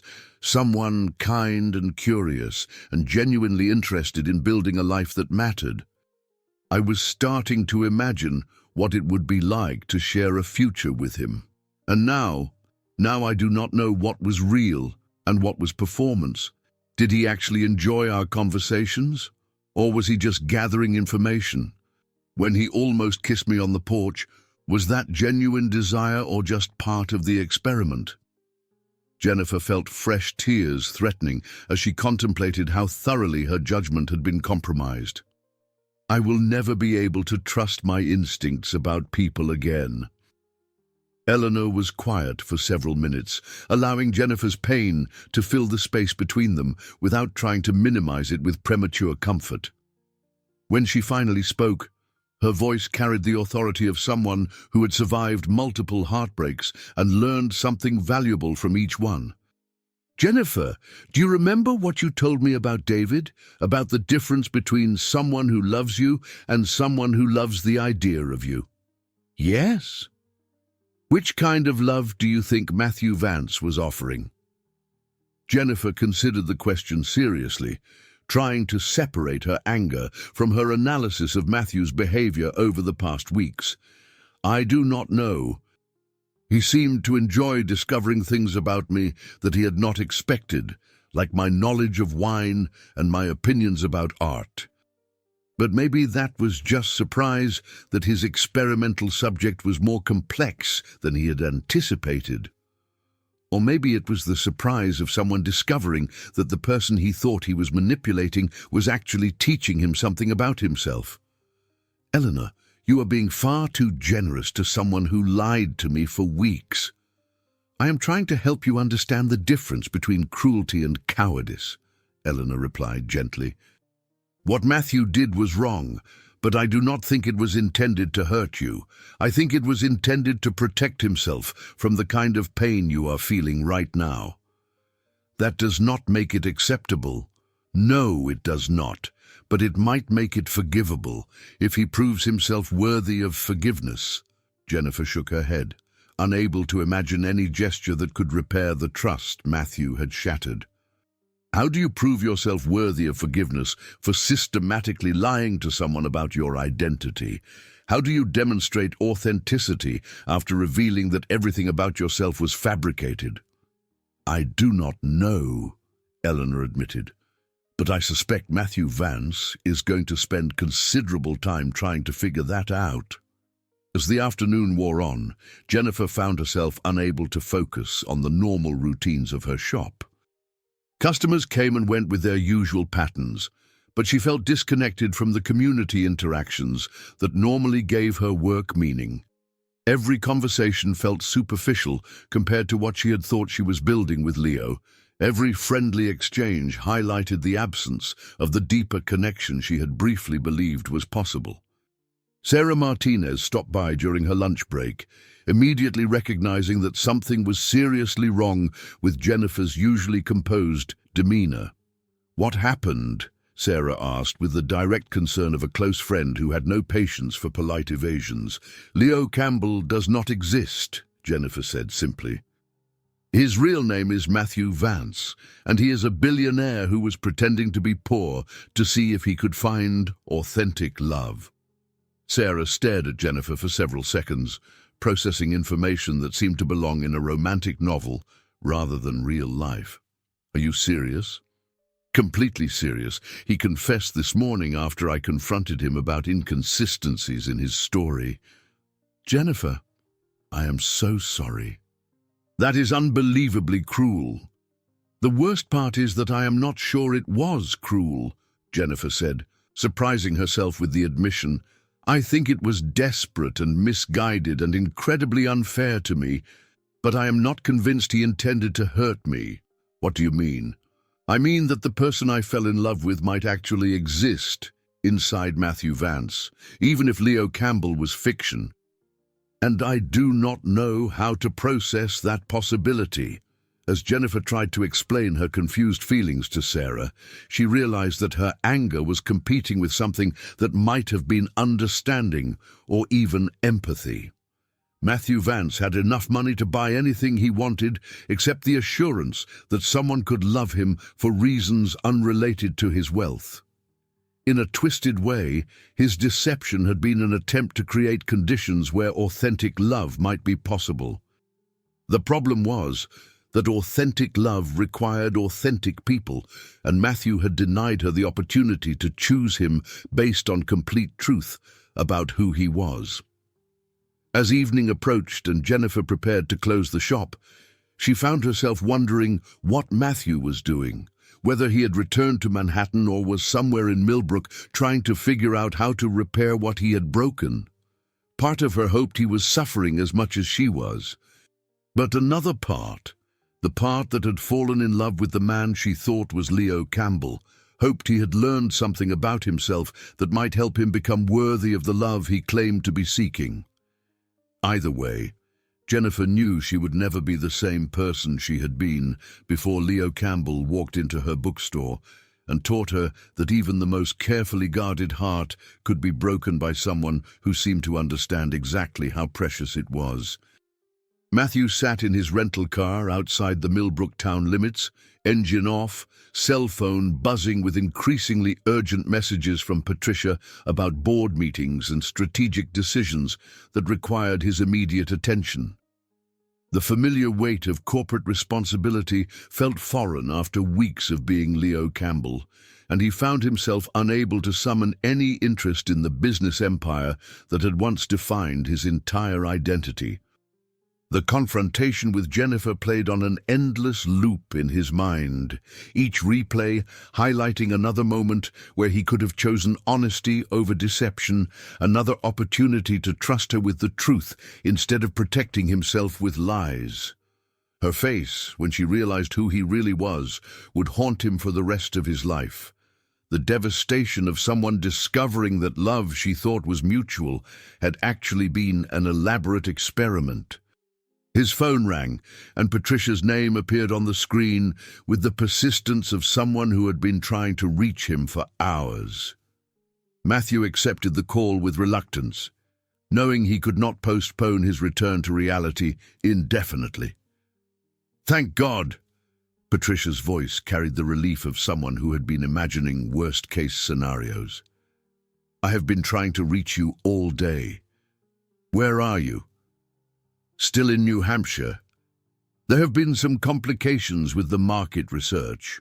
The lie came automatically, but it felt different now that he had seen the damage deception could cause to someone who deserved nothing but truth. "Matthew, I need you back in the city immediately. Alistair Finch has been making moves while you have been gone, and the situation is becoming critical."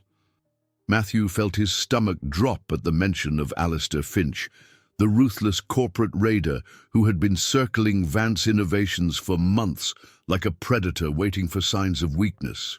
"What kind of moves?" "He has been buying up shares through shell companies, and our intelligence suggests he is preparing for a hostile takeover attempt. The board is getting nervous about your extended absence, and some members are starting to question your commitment to defending the company." "How much time do I have?" "Honestly, maybe 48 hours before he makes his official move. We need you here to rally investor confidence and coordinate our defense strategy." Patricia's voice carried the urgency of someone who understood that everything Matthew had built was at risk. Whatever you are doing in New Hampshire, it has to wait." Matthew closed his eyes, recognizing that his experiment in authentic love had collided catastrophically with the realities of his actual life. He could not stay in Millbrook indefinitely, avoiding the responsibilities that came with his success, and he could not repair what he had broken with Jennifer by disappearing from her life without explanation. "I will be there by tonight," he said finally. "Schedule an emergency board meeting for first thing tomorrow morning." "Matthew, what happened up there? You sound different." "I made a terrible mistake, Patricia, one that I am going to spend a very long time trying to fix." As Matthew drove toward the interstate, he found himself taking one final look at the town, where he had briefly experienced the kind of happiness he had convinced himself was impossible for someone like him. Millbrook looked exactly as it had when he first arrived 3 weeks ago, a picture-perfect New England community where people chose depth over breadth and invested in relationships that grew slowly, like honey made from wildflowers scattered across miles of countryside. But Matthew was no longer the same person who had arrived with cynical expectations and carefully constructed lies. Jennifer Wilson had taught him what it felt like to be valued for his character rather than his achievements, and losing her had shown him the true cost of the walls he had built around his heart. The 2-hour drive to Boston gave Matthew time to think about the impossible situation he now faced. Alistair Finch's hostile takeover attempt would require all his attention and strategic resources, leaving no emotional energy for the complicated work of earning Jennifer's forgiveness. But even if he successfully defended his company, he would still be Matthew Vance, the billionaire CEO, living a life that seemed increasingly hollow compared to the 3 weeks when he had been Leo Campbell, struggling artist who had found unexpected love in a small-town bookstore. By the time Matthew reached his Manhattan penthouse, he had made 2 decisions that would have seemed unthinkable a month ago.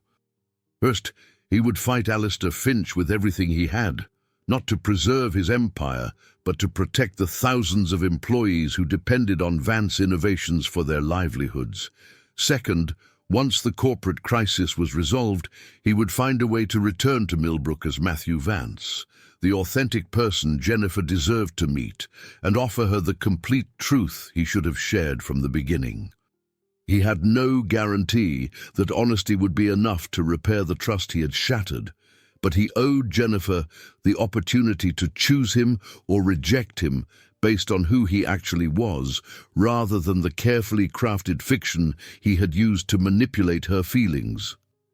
As Matthew prepared for the corporate battle that would determine the future of his company, he found himself motivated not by the desire to win, but by the hope that victory might give him the freedom to become the man Jennifer Wilson could love without reservation. For the first time in his adult life, Matthew Vance had something worth fighting for that had nothing to do with money, market share, or professional achievement. He had the possibility of authentic love with someone who had seen the best version of himself, even if that version had been wrapped in lies she had every right to reject. The battle for his company would be fought in boardrooms and financial markets, but the battle for his soul would be won or lost in a small bookstore in New Hampshire, where a woman who deserved nothing but honesty was trying to decide whether the man she had fallen in love with had ever really existed at all. Jennifer had not slept well since Matthew's confession 3 days ago, and the exhaustion was beginning to show in every aspect of her carefully maintained life.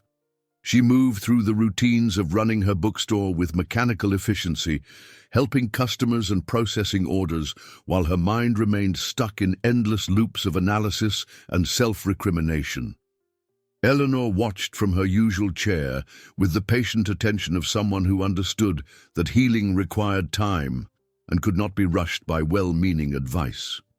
She had brought coffee and pastries as usual, but both remained largely untouched as Jennifer stared out the front window with the unfocused gaze of someone seeing nothing but internal turmoil. You keep looking toward the street as if you are expecting someone, Eleanor observed gently. I am not expecting anyone, Jennifer replied, but even as she spoke, she realized Eleanor was right. Some part of her was still hoping to see Leo Campbell's rental car, still waiting for him to walk through the brass-bound door with coffee and an explanation that would make sense of everything he had done. Have you heard anything from him since he left? No, nothing. He probably drove straight back to Manhattan and forgot all about his little experiment in small-town life. But even as Jennifer spoke the words, she knew they were not entirely true. The man who had spent 3 weeks learning everyone's names, who had listened to Sarah Martinez read from her novel with genuine interest, who had asked thoughtful questions about terroir and community belonging. That person had not been conducting a casual experiment. That person had been searching for something he could not find in his regular life. The brass bell chimed, and Jennifer looked up hopefully before catching herself. The customer was Mrs. Chen from the flower shop, browsing the gardening section with the leisurely pace of someone who had nowhere else to be. Any word from your young man? Mrs. Chen asked with the friendly nosiness that characterized small-town life. He seemed quite taken with our little community. He had to return to the city for work, Jennifer replied, practicing the explanation she had prepared for inevitable questions about Leo's sudden disappearance. That is too bad. He seemed like someone who might settle down here permanently. Mrs. Chen selected a book about winter gardening with the satisfaction of someone who had found exactly what she was looking for. Marcus mentioned that someone was asking questions about him at the cafe. I hope there is nothing wrong. Jennifer felt her attention sharpen.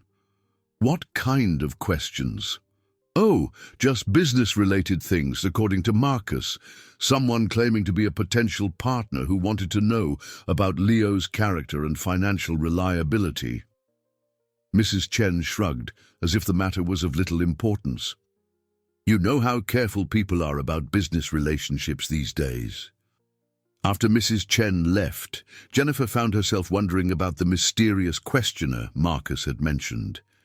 If Matthew Vance was a billionaire CEO, why would someone need to investigate Leo Campbell's financial reliability? The discrepancy suggested complications she had not considered, layers of deception or circumstance that went beyond simple romantic fraud. The afternoon brought its usual steady stream of customers, but Jennifer remained distracted, her mind working through possibilities she wished she could dismiss. Had Matthew been hiding from something more serious than cynicism about love?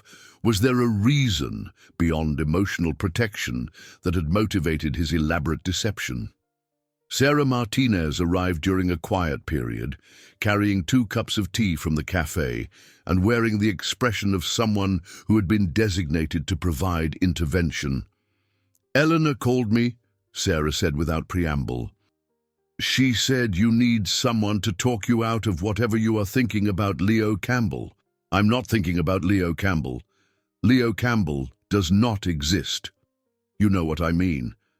You are thinking about Matthew Vance, wondering if there were reasons for his deception beyond the ones he admitted to. Jennifer accepted the tea gratefully, recognizing that her friends knew her well enough to anticipate the direction of her thoughts. What if he was not just protecting himself from gold diggers? What if he was hiding from something more serious? Like what? I do not know. Corporate enemies? Hostile business situations? People who might use his personal relationships against him professionally? Jennifer realized how desperate she sounded, but she could not stop herself from exploring possibilities that might make Matthew's behavior more understandable. What if he came to Millbrook not just to find authentic love, but to escape from circumstances that made authentic love impossible in his regular life?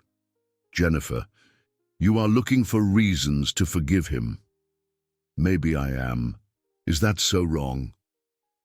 Sarah settled into the chair across from Jennifer's desk, preparing for the kind of serious conversation that required complete attention. It is not wrong to want to understand someone you care about. But it is dangerous to excuse behavior that hurt you just because you can imagine sympathetic motivations. I know that. I learned that lesson with David, remember? Jennifer sipped her tea, trying to organize thoughts that seemed to resist logical analysis. But with David, I kept making excuses for behavior that was consistently selfish. With Matthew, I am trying to understand behavior that seemed consistently thoughtful, even though it was built on lies. What do you mean? He never asked me for anything, Sarah. He never tried to borrow money or get me to invest in projects or change my life to accommodate his needs. He seemed genuinely interested in understanding what made me happy, not in convincing me to become someone different. Jennifer paused, recognizing the truth of what she was saying even as she spoke it. If he was conducting an experiment, it was not a manipulative one.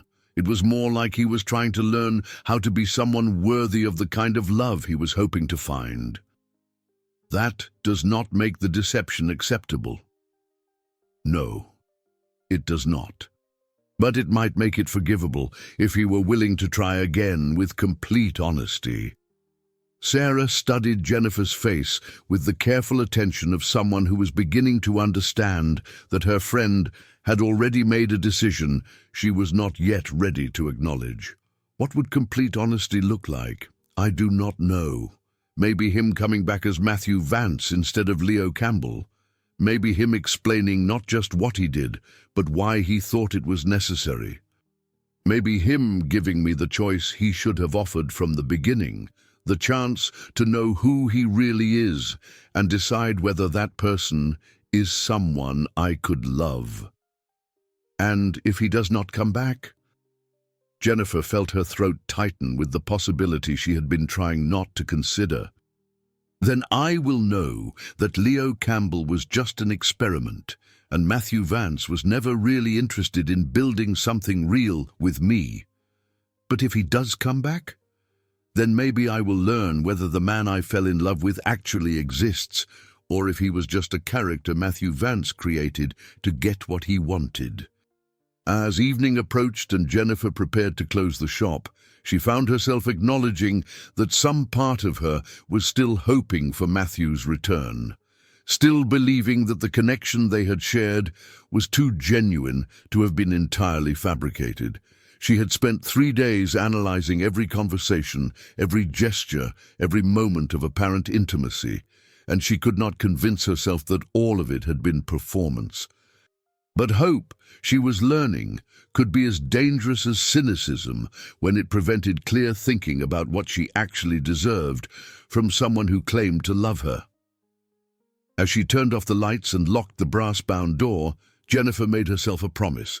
She would give Matthew Vance 2 weeks to decide whether their connection was worth the risk of complete honesty. If he had not returned by then, she would accept that Leo Campbell had been nothing more than a sophisticated lie designed to manipulate her emotions. 2 weeks to discover whether authentic love was possible between people who had the courage to show each other their real selves, or whether she would spend the rest of her life wondering what might have been if she had been brave enough to love someone who had been brave enough to tell her the truth from the beginning. 2 weeks to learn whether Matthew Vance was capable of the kind of honesty that made love worth the risk of heartbreak. The Vance Innovations boardroom had never felt more like a battlefield than it did that grey October morning, with 22 directors seated around the polished mahogany table like generals preparing for war. Matthew stood at the head of the table, studying faces that had once offered him unwavering support, but now carried the wariness of people who sensed weakness in their leader. Alistair Finch has acquired 18% of our outstanding shares through various shell companies, Patricia reported, with the clinical precision that made her invaluable during corporate crises. Our intelligence suggests he plans to make his formal takeover bid within 48 hours, banking on board dissatisfaction with recent leadership decisions. Matthew felt the weight of his director's collective gaze, their unspoken questions about his 3-week absence and apparent distraction during the most critical period in the company's history. He had built Vance Innovations from nothing, transforming a garage startup into a technology empire that employed thousands of people. But none of that mattered if he could not convince these 22 individuals that he remained worthy of their trust. "What are our defensive options?" asked Rebecca Morrison, the longest-serving board member, and someone who had supported Matthew through previous challenges, but whose loyalty was clearly wavering. "We can implement a poison pill strategy to make acquisition prohibitively expensive, or we can find a white knight investor willing to provide competing financing," Matthew replied. But even as he outlined their tactical choices, his heart was not fully engaged in the corporate chess match that would have once consumed all his attention. The truth was that somewhere between falling in love with Jennifer Wilson and destroying that love through deception, Matthew had begun to question whether preserving his empire was worth the moral compromises required to defeat someone like Alistair Finch. 3 weeks of being Leo Campbell had shown him what life could feel like when it was built around authentic relationships rather than strategic acquisitions, and returning to the world of hostile takeovers felt like putting on clothes that no longer fit properly. "Matthew," interrupted David Chen, a venture capitalist who had joined the board 2 years earlier, "I have to ask directly, are you fully committed to this fight? Because if you are not, we need to know now so we can explore other options." The question hung in the air with the weight of an ultimatum. Matthew recognized the moment for what it was. His directors questioning not just his strategy, but his fundamental dedication to the company that had defined his adult identity. "I am committed to protecting the people who work for this company and the innovations we bring to market," Matthew said carefully, "but I am also committed to doing so in ways that do not compromise our values or harm innocent people." "What does that mean exactly?" Rebecca pressed. Before Matthew could respond, his assistant knocked and entered with an expression that suggested urgent communication. "Mr. Vance, there is a call for you from someone claiming to represent Alistair Finch. He says it is regarding a personal matter that requires immediate attention." Matthew felt his blood chill with the recognition that Alistair had somehow discovered his connection to Jennifer and was preparing to use it as leverage in their corporate battle. "I will take it in my private office." The voice that greeted Matthew when he answered was cultured and coldly amused, carrying the confidence of someone who held all the strategic advantages. "Mr. Vance, this is James Patterson, representing Mr. Finch's interests. I believe we need to discuss certain complications that have arisen regarding your recent activities in New Hampshire." "I do not know what you are talking about."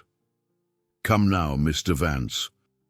We know about your extended stay in Millbrook under the assumed identity of Leo Campbell. We know about your relationship with Jennifer Wilson, owner of a small bookstore that depends on community support to remain viable." The threat was delivered with the casual tone of someone ordering coffee. "We also know that Miss Wilson's business operates on very narrow financial margins and could easily be disrupted by unexpected complications." Matthew gripped the phone with enough force to crack the plastic casing. "If you harm her in any way—" "We have no intention of harming anyone, Mr. Vance. We simply want to ensure that you understand the full scope of what is at stake in our current business discussions." The voice paused, allowing the implications to settle. "Mr. Finch has prepared a proposal that we believe you will find reasonable. Marriage to his daughter Victoria, announcement of the engagement within 72 hours, and a negotiated merger that allows you to retain nominal control while bringing Vance Innovations under Finch Global Holdings management.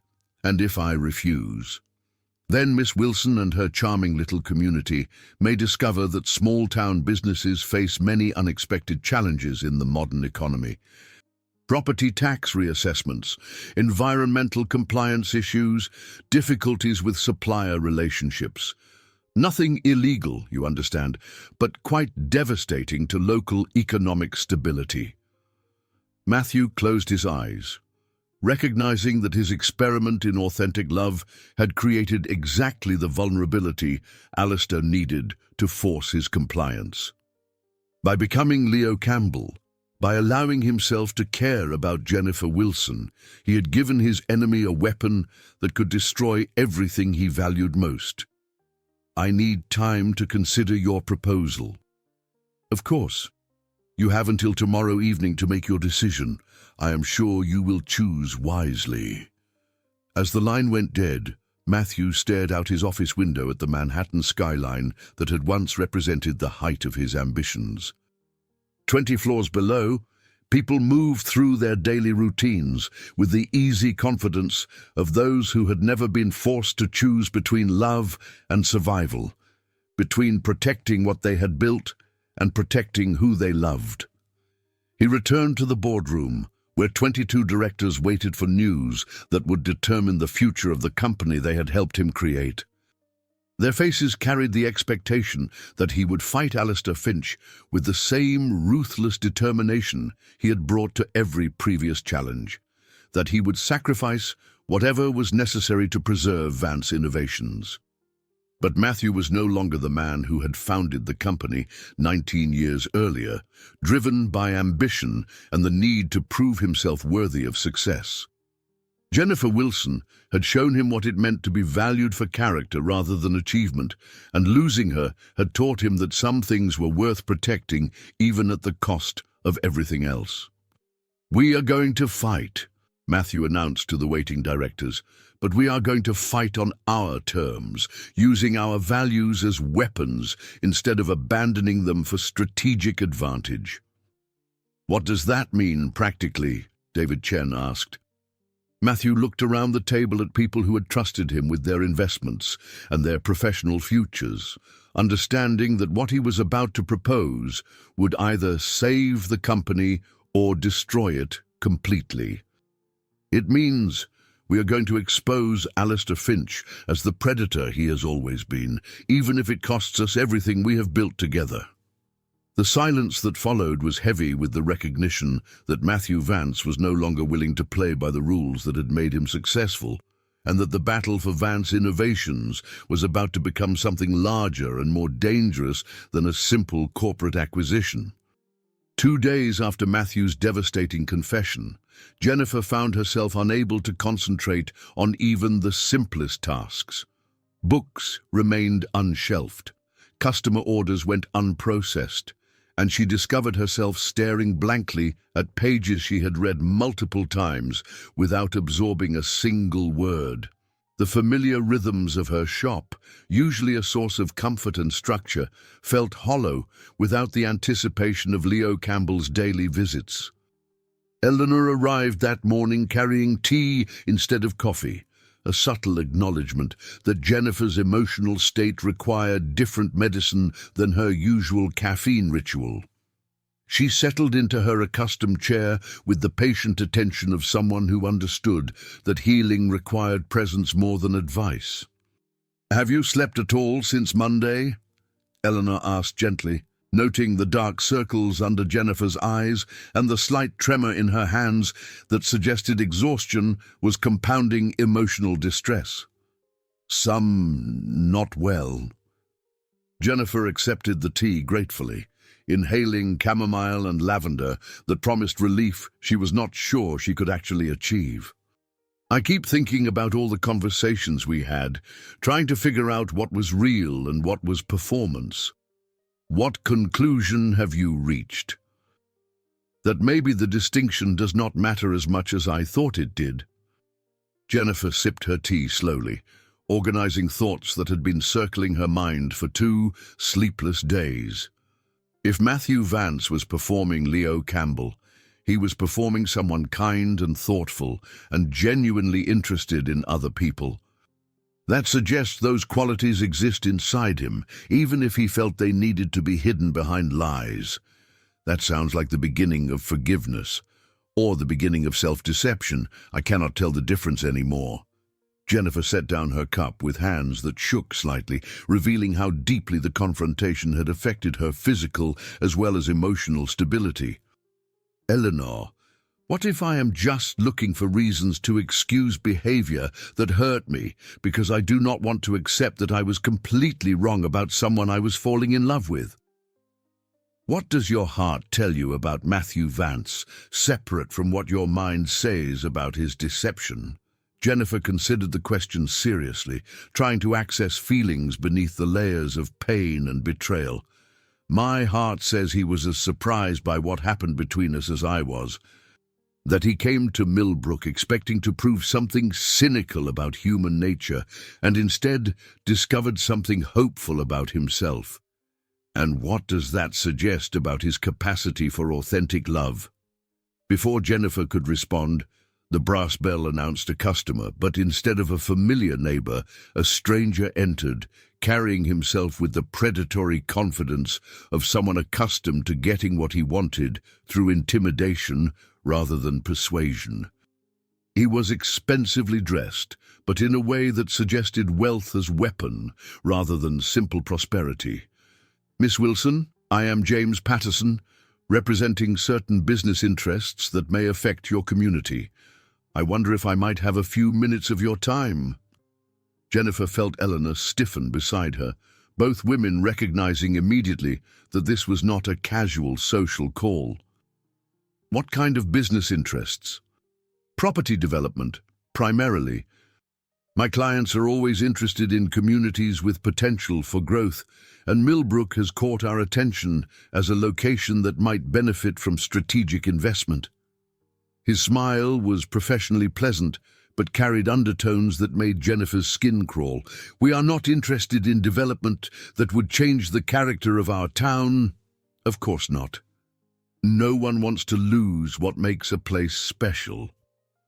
Patterson moved through her shop with the casual entitlement of someone who viewed other people's spaces as potential acquisitions. Though sometimes communities discover that economic reality requires difficult choices about preserving the past versus embracing the future. "What exactly are you suggesting, Mr. Patterson?" "Nothing specific at this time. We are simply conducting preliminary research into local business stability, property values, regulatory compliance issues, the kind of due diligence any responsible investor would perform." He paused beside her display of local authors, fingering books with dismissive casualness. "We have noticed, for instance, that many small businesses in rural communities operate with very narrow profit margins and could be vulnerable to unexpected complications." Jennifer felt her anger begin to override her confusion about his purpose in visiting her shop. "Are you threatening me, Mr. Patterson?" "Threatening? Not at all. Simply observing that small-town businesses face many challenges in the modern economy, and sometimes those challenges can be quite overwhelming for people who lack sufficient resources or influential connections." His smile never wavered, but his eyes carried the coldness of someone who enjoyed wielding power over people who could not defend themselves. "I think you should leave." "Of course. But Miss Wilson, you might want to consider whether you have any relationships with people who possess the kind of influence that could protect local businesses from unforeseen difficulties." Patterson moved toward the door with unhurried confidence. Sometimes personal connections can be quite valuable in navigating complex business environments. After he left, Jennifer and Eleanor sat in stunned silence, both processing the implications of what felt like a very sophisticated threat, delivered with plausible deniability. Jennifer's hands were shaking more noticeably now, not from exhaustion, but from the recognition that her confrontation with Matthew had somehow attracted the attention of people who operated by different rules than small-town civility. "Eleanor, what just happened here?" "I think someone just explained why Matthew Vance might have felt the need to hide behind Leo Campbell," Eleanor replied grimly. "And I think you may be in more danger than you realize." As if summoned by their conversation, Jennifer's phone rang with a call from Marcus Chen, his usually cheerful voice tight with concern. "Jennifer, there is another man here asking questions about Leo Campbell, but this time he is not pretending to be interested in business partnerships. He wants to know about your relationship with Leo, how serious it was, whether you have been in contact since he left town." Marcus paused, and Jennifer could hear background noise that suggested the cafe was busier than usual. "Jennifer, I think you should know that there are also people taking photographs of your bookstore from across the street." Jennifer felt the world shifting beneath her feet as she realized that her private heartbreak had become entangled with forces she could not understand or control. Whatever Matthew Vance was facing in his corporate world had somehow reached into Millbrook and turned her quiet life into a battlefield where she did not know the rules or understand the stakes. "Marcus, call the police if anyone makes you uncomfortable, and thank you for warning me." As Jennifer hung up, she found herself facing a choice she had not anticipated when she gave Matthew 2 weeks to prove his authenticity. She could retreat into the safety of her previous life, pretending that Leo Campbell had never existed and hoping that whatever forces were circling around Matthew would lose interest in her small-town existence. Or she could accept that loving someone, even someone who had lied to her, sometimes meant getting pulled into battles that were larger and more dangerous than anything she had ever imagined. Looking at Eleanor's worried face, Jennifer realized that her choice had already been made the moment she fell in love with Leo Campbell. She was part of Matthew Vance's story now, whether she wanted to be or not, and the only question was whether she would face whatever came next with courage or hide behind the illusion that small-town life could protect her from the complications of loving someone whose world operated by different rules. "Eleanor," she said quietly, "I think I need to understand exactly who Matthew Vance is and why people are willing to threaten an entire community to get leverage over him." "And how do you propose to learn that?" Jennifer looked at her computer, then at the phone number Matthew had given her weeks ago when he was still Leo Campbell. "I am going to call him and ask for the complete truth, even if it means discovering that the danger I am facing is the price of falling in love with someone whose enemies have no conscience." As she reached for her phone, Jennifer realized that her 2-week deadline had become irrelevant. Matthew Vance had brought his battles to her doorstep, and now she needed to decide whether the man she had fallen in love with was worth fighting beside, or whether Leo Campbell had been an elaborate lie designed to drag her into a war she could never win. The penthouse conference room at Vance Innovations had been transformed into a war room, with financial analysts, legal advisors, and communication specialists working around the clock to prepare defenses against Alistair Finch's anticipated takeover bid. Matthew stood at the floor-to-ceiling windows overlooking Manhattan, watching the city pulse with its usual indifferent energy, while his own world threatened to collapse around him. "We have confirmation that Finch is moving faster than expected," Patricia announced, entering with documents that carried the weight of catastrophic news. "The engagement announcement is scheduled for tomorrow evening, with a press conference and formal reception. Victoria Finch has apparently agreed to the arrangement." Matthew turned from the window to face his longtime assistant, recognizing in her expression the same mixture of loyalty and desperation that had characterized their relationship since the company's earliest days. Patricia had been with him through every major challenge, but this crisis was different from previous corporate battles because it was rooted in personal choices rather than market forces. "Have we heard anything more from Millbrook?" 3 different investigators have been asking questions about Leo Campbell and his relationship with Jennifer Wilson. Local business owners are reporting increased scrutiny of their permits and tax compliance. Someone is also taking photographs of the bookstore and tracking Miss Wilson's daily routines. Patricia's voice carried the clinical detachment of someone delivering bad news that required strategic response rather than emotional reaction. Matthew felt rage building in his chest, not the calculated anger he brought to corporate negotiations, but the protective fury of someone watching innocent people threatened because of his choices. Alistair is using Jennifer as leverage. It appears that way.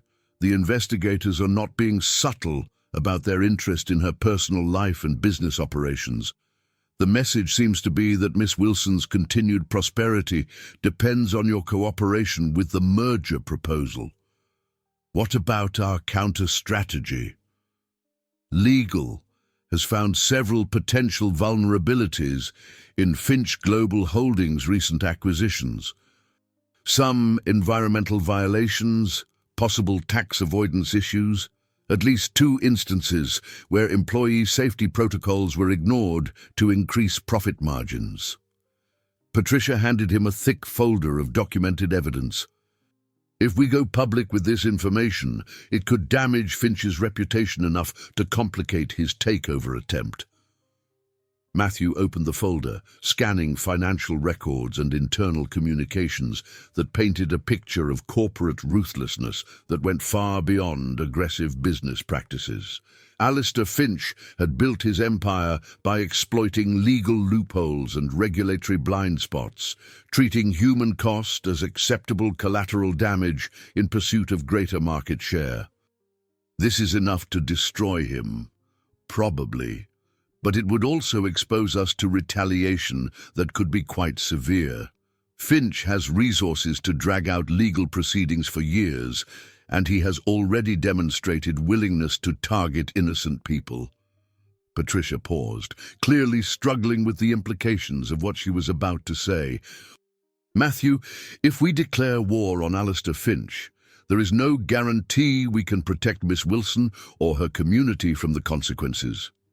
Matthew stared at the evidence of Alistair's criminal behavior, understanding that using it would require accepting responsibility for whatever retaliation followed. Jennifer Wilson had already been hurt by his deception. Exposing Alistair's corruption might subject her to dangers that could destroy her life entirely. But allowing Alistair to succeed would mean surrendering not just his company, but his freedom to choose his own future. Marriage to Victoria Finch would be a kind of prison, and the merged company would become a vehicle for the same predatory practices documented in the folder Patricia had given him. "Schedule a press conference for tomorrow morning," Matthew said finally. "We are going public with everything we have found about Finch Global Holdings' business practices." "Matthew, are you sure? Once we release this information, there is no taking it back. Alistair will retaliate in ways we cannot predict or control." "I know, but I will not build my freedom on threats to innocent people, and I will not preserve my company by surrendering it to someone who treats human beings as disposable resources." Matthew closed the folder with the decisive motion of someone who had made an irreversible choice. "If we are going to lose everything anyway, we might as well lose it fighting for something that matters. What about Miss Wilson?" Matthew felt his chest tighten with the recognition that protecting Jennifer might require sacrificing any chance of rebuilding what they had lost. "I will call her tonight and explain what is happening. She deserves to know that loving Leo Campbell has put her in danger, and she deserves the choice to distance herself from Matthew Vance before the situation gets worse." As his staff dispersed to prepare for the corporate battle that would determine not just the fate of Vance Innovations, but the future of everyone who depended on the company for their livelihoods, Matthew realized he was about to discover whether the authentic person Jennifer had fallen in love with possessed enough courage to protect her, even at the cost of losing her forever. The phone call to Millbrook would be the most difficult conversation of his life, requiring him to tell the woman he loved that caring about him had made her a target for people who would destroy her without hesitation if it served their strategic purposes. but it would also be his first completely honest communication with Jennifer Wilson, the beginning of the truthfulness he should have offered from their very first meeting in Marcus Chen's cafe. If Leo Campbell had been a fiction designed to win her love, Matthew Vance would prove his authenticity through actions that put her safety above his own happiness. As he prepared to make the call that might end any possibility of reconciliation between them, Matthew understood that love sometimes required letting go of what you wanted most to protect what mattered more than your own desires. Jennifer Wilson deserved better than Leo Campbell's lies, and she deserved better than Matthew Vance's dangerous reality. If he truly loved her, he would give her the freedom to choose a life that did not require courage she should never have needed to demonstrate. But first, he would tell her the complete truth about who he was and what loving him might cost, offering her the honesty he had withheld when such knowledge could have protected her from the battles she was now forced to fight because of his deception. The city lights blurred outside his window as Matthew prepared for the conversation that would either begin his redemption or confirm that he had destroyed the best thing in his life through cowardice disguised as protection. Jennifer's phone rang at precisely 9 o'clock that evening, the sound cutting through the silence of her apartment above the bookstore like a blade. She had been expecting the call since her conversation with Eleanor that afternoon, but hearing Matthew's voice say her name with a mixture of tenderness and desperation still made her heart race with emotions she was not prepared to examine.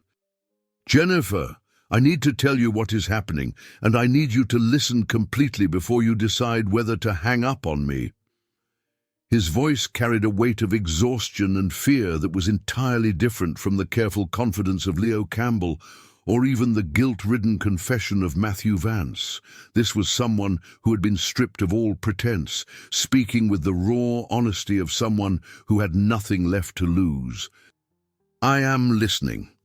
My company is being targeted for a hostile takeover by a man named Alistair Finch, who has discovered our connection and is using you as leverage to force my compliance with his demands."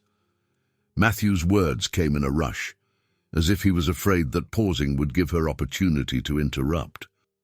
"He wants me to marry his daughter and merge our companies, and he has made it clear that refusing will result in serious complications for you and everyone in Millbrook." Jennifer felt the bottom drop out of her stomach as she processed the implications of what Matthew was telling her. What kind of complications? Economic harassment designed to destroy local businesses, property tax reassessments, regulatory investigations, supplier problems. Nothing illegal, but devastating to a community that depends on stability to survive. Matthew's voice cracked slightly. "Jennifer, I'm so sorry. I never intended for loving you to put you in danger." "You said loving me? Past tense?" "No, present tense, continuous, probably permanent." Matthew took a shaky breath. "I love you, Jennifer Wilson. Not the idea of you, not the convenience of you, but you. The woman who sees possibility in ordinary circumstances and finds meaning in relationships that grow slowly. I love the way you listen to people's stories and the way you make everyone feel valued. I love your intelligence and your kindness and your refusal to settle for surface connections." Jennifer closed her eyes, feeling tears begin to form as she heard in Matthew's voice the same authenticity that had drawn her to Leo Campbell. "If that is true, why did you lie to me for weeks?" "Because I was a coward who convinced himself that protection was more important than truth. Because I had been hurt by people who saw my wealth instead of my character. And I decided that lying to you was somehow less risky than trusting you with honesty." Matthew paused, and Jennifer could hear the sound of traffic in the background, suggesting he was outside rather than in his corporate office. "I was wrong about everything, Jennifer. Wrong to think that love could be built on lies. Wrong to believe that I could protect you by hiding who I really was. Wrong to imagine that authentic connection was possible without complete truth. Where are you right now? Standing outside your bookstore at 11 o'clock at night, hoping that you might be willing to have this conversation in person instead of over the phone. Jennifer moved to her window and looked down to see a figure standing beneath the streetlight, holding a phone to his ear with the posture of someone who was prepared to wait indefinitely for an answer. Even from 3 stories up, she could see that this was not Leo Campbell's carefully casual attire, but Matthew Vance's more formal business clothing, as if he had driven straight from Manhattan without stopping to change. "You came back." "I came back to tell you the truth, and to offer you choices I should have given you from the beginning."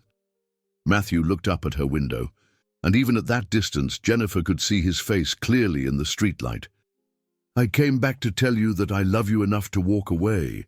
If staying puts you in danger, you did not choose."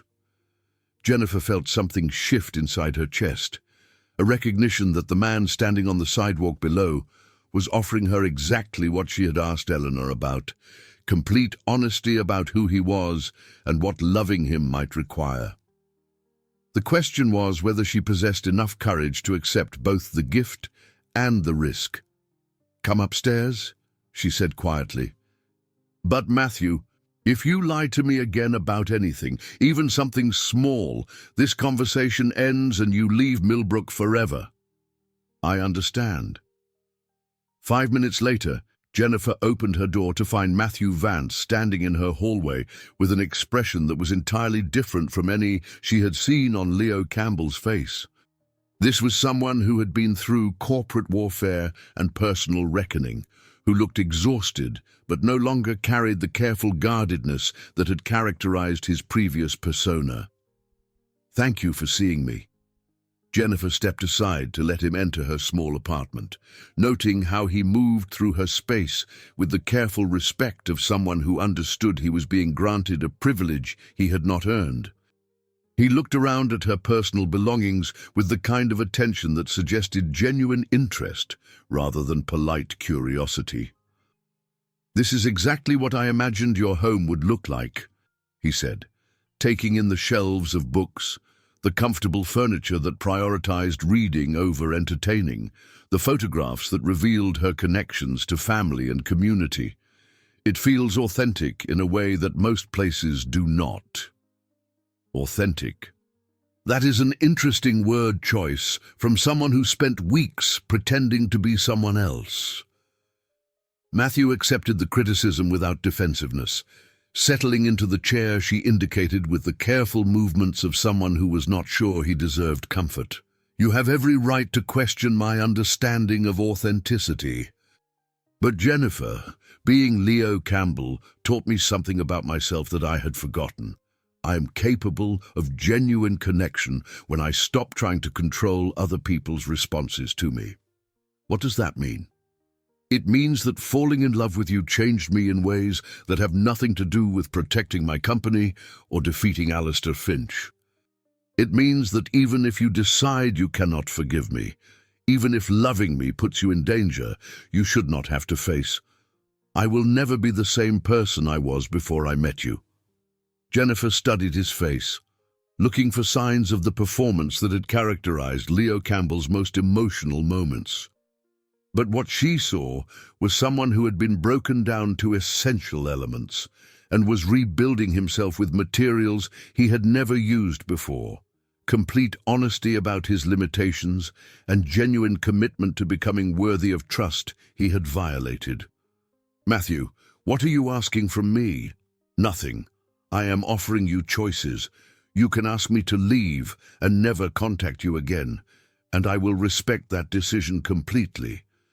You can decide that you want to help me fight Alistair Finch, knowing that it could be dangerous and might require you to leave Millbrook temporarily for your own safety.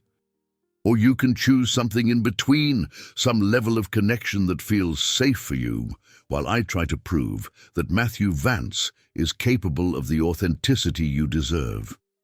And what do you want from those choices?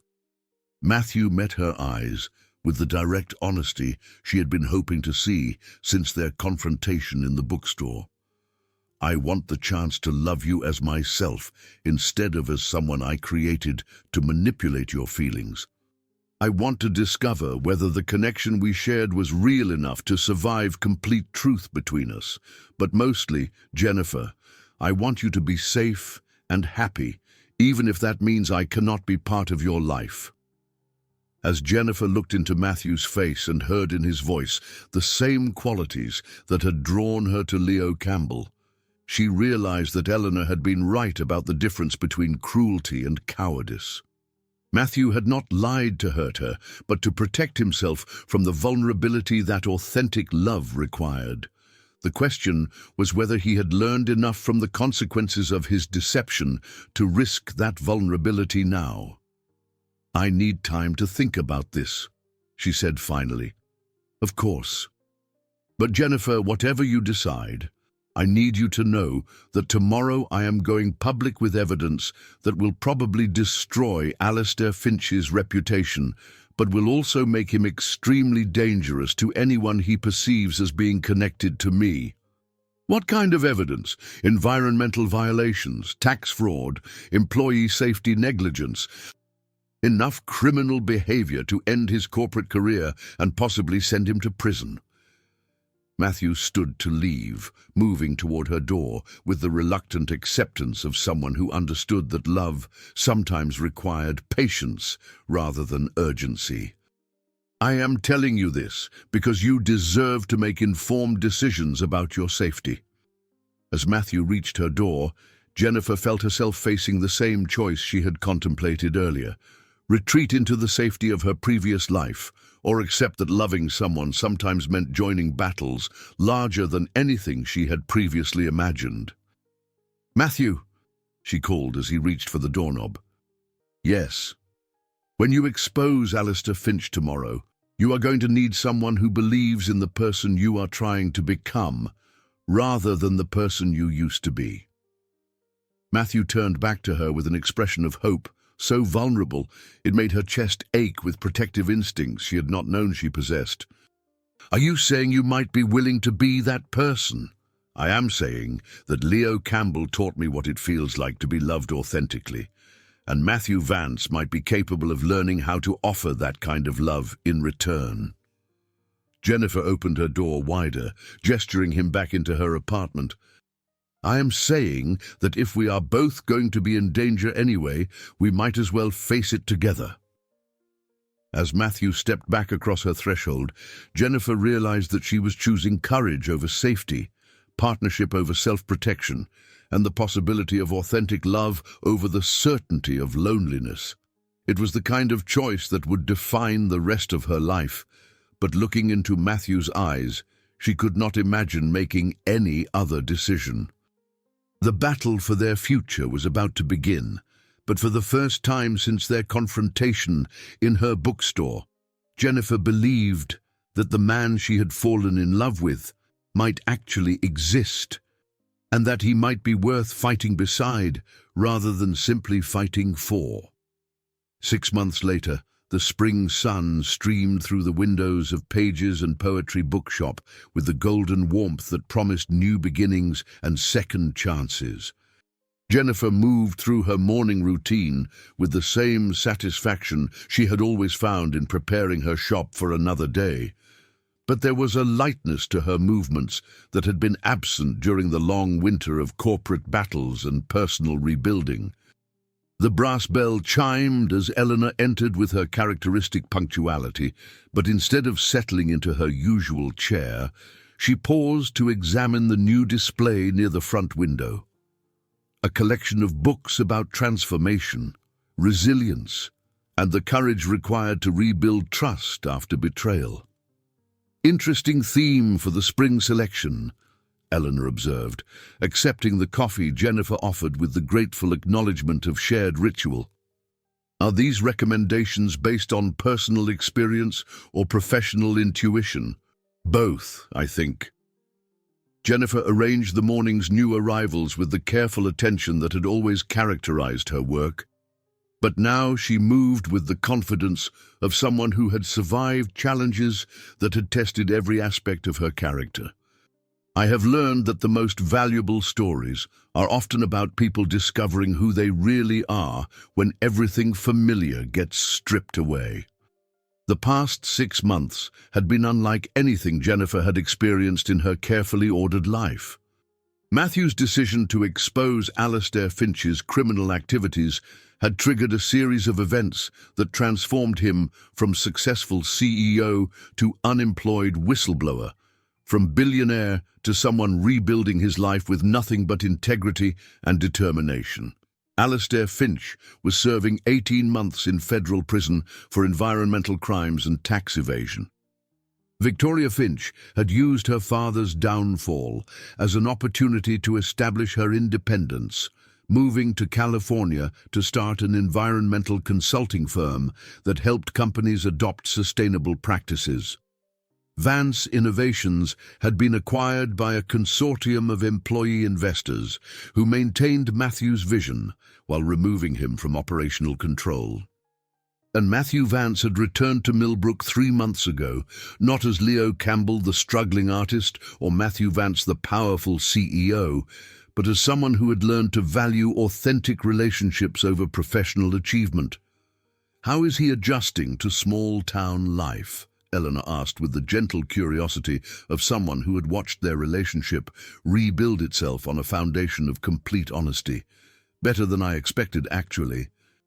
He has been helping Marcus expand the cafe's catering business and working with the library to develop digital literacy programs for seniors." Jennifer smiled, thinking about the man who had surprised everyone, including himself, by discovering genuine satisfaction in work that served community rather than corporate interests. "Last week, he told me that he had never realized how much he enjoyed solving problems for people rather than creating problems for competitors." "And how are you adjusting to loving someone whose idea of a quiet life includes congressional testimony and media interviews about corporate corruption?" Jennifer laughed at Eleanor's accurate assessment of the unexpected public attention that had accompanied Matthew's transformation from anonymous businessman to celebrated whistleblower. "It has been educational. I never expected to have opinions about securities law or environmental regulation, but apparently falling in love with a former CEO requires developing expertise in subjects I never thought would affect my life." The brass bell announced another visitor, and Jennifer looked up to see Matthew entering with the easy confidence of someone who no longer needed to pretend to be anyone other than himself. He carried coffee from Marcus's cafe and a small bouquet of wildflowers that suggested he had walked through the meadow behind the library on his way to the bookstore. "Good morning, Eleanor." "Jennifer." He offered the flowers with the slightly formal courtesy that had replaced Leo Campbell's calculated casualness and Matthew Vance's corporate efficiency. "I thought you might like these for the counter display." Jennifer accepted the flowers with the warm pleasure of someone who had learned to recognize authentic gestures of affection rather than performances designed to achieve specific responses. Matthew had been courting her with the patience of someone who understood that trust, once broken, required careful rebuilding over time. "They are beautiful." "Thank you. I also wanted to let you know that the publisher in Boston has accepted my book proposal. They want me to write about the experience of choosing integrity over wealth, aimed at business leaders who are questioning whether success requires compromising their values." "That is wonderful news," Eleanor said with genuine enthusiasm. "When do you start writing?" "I have already started.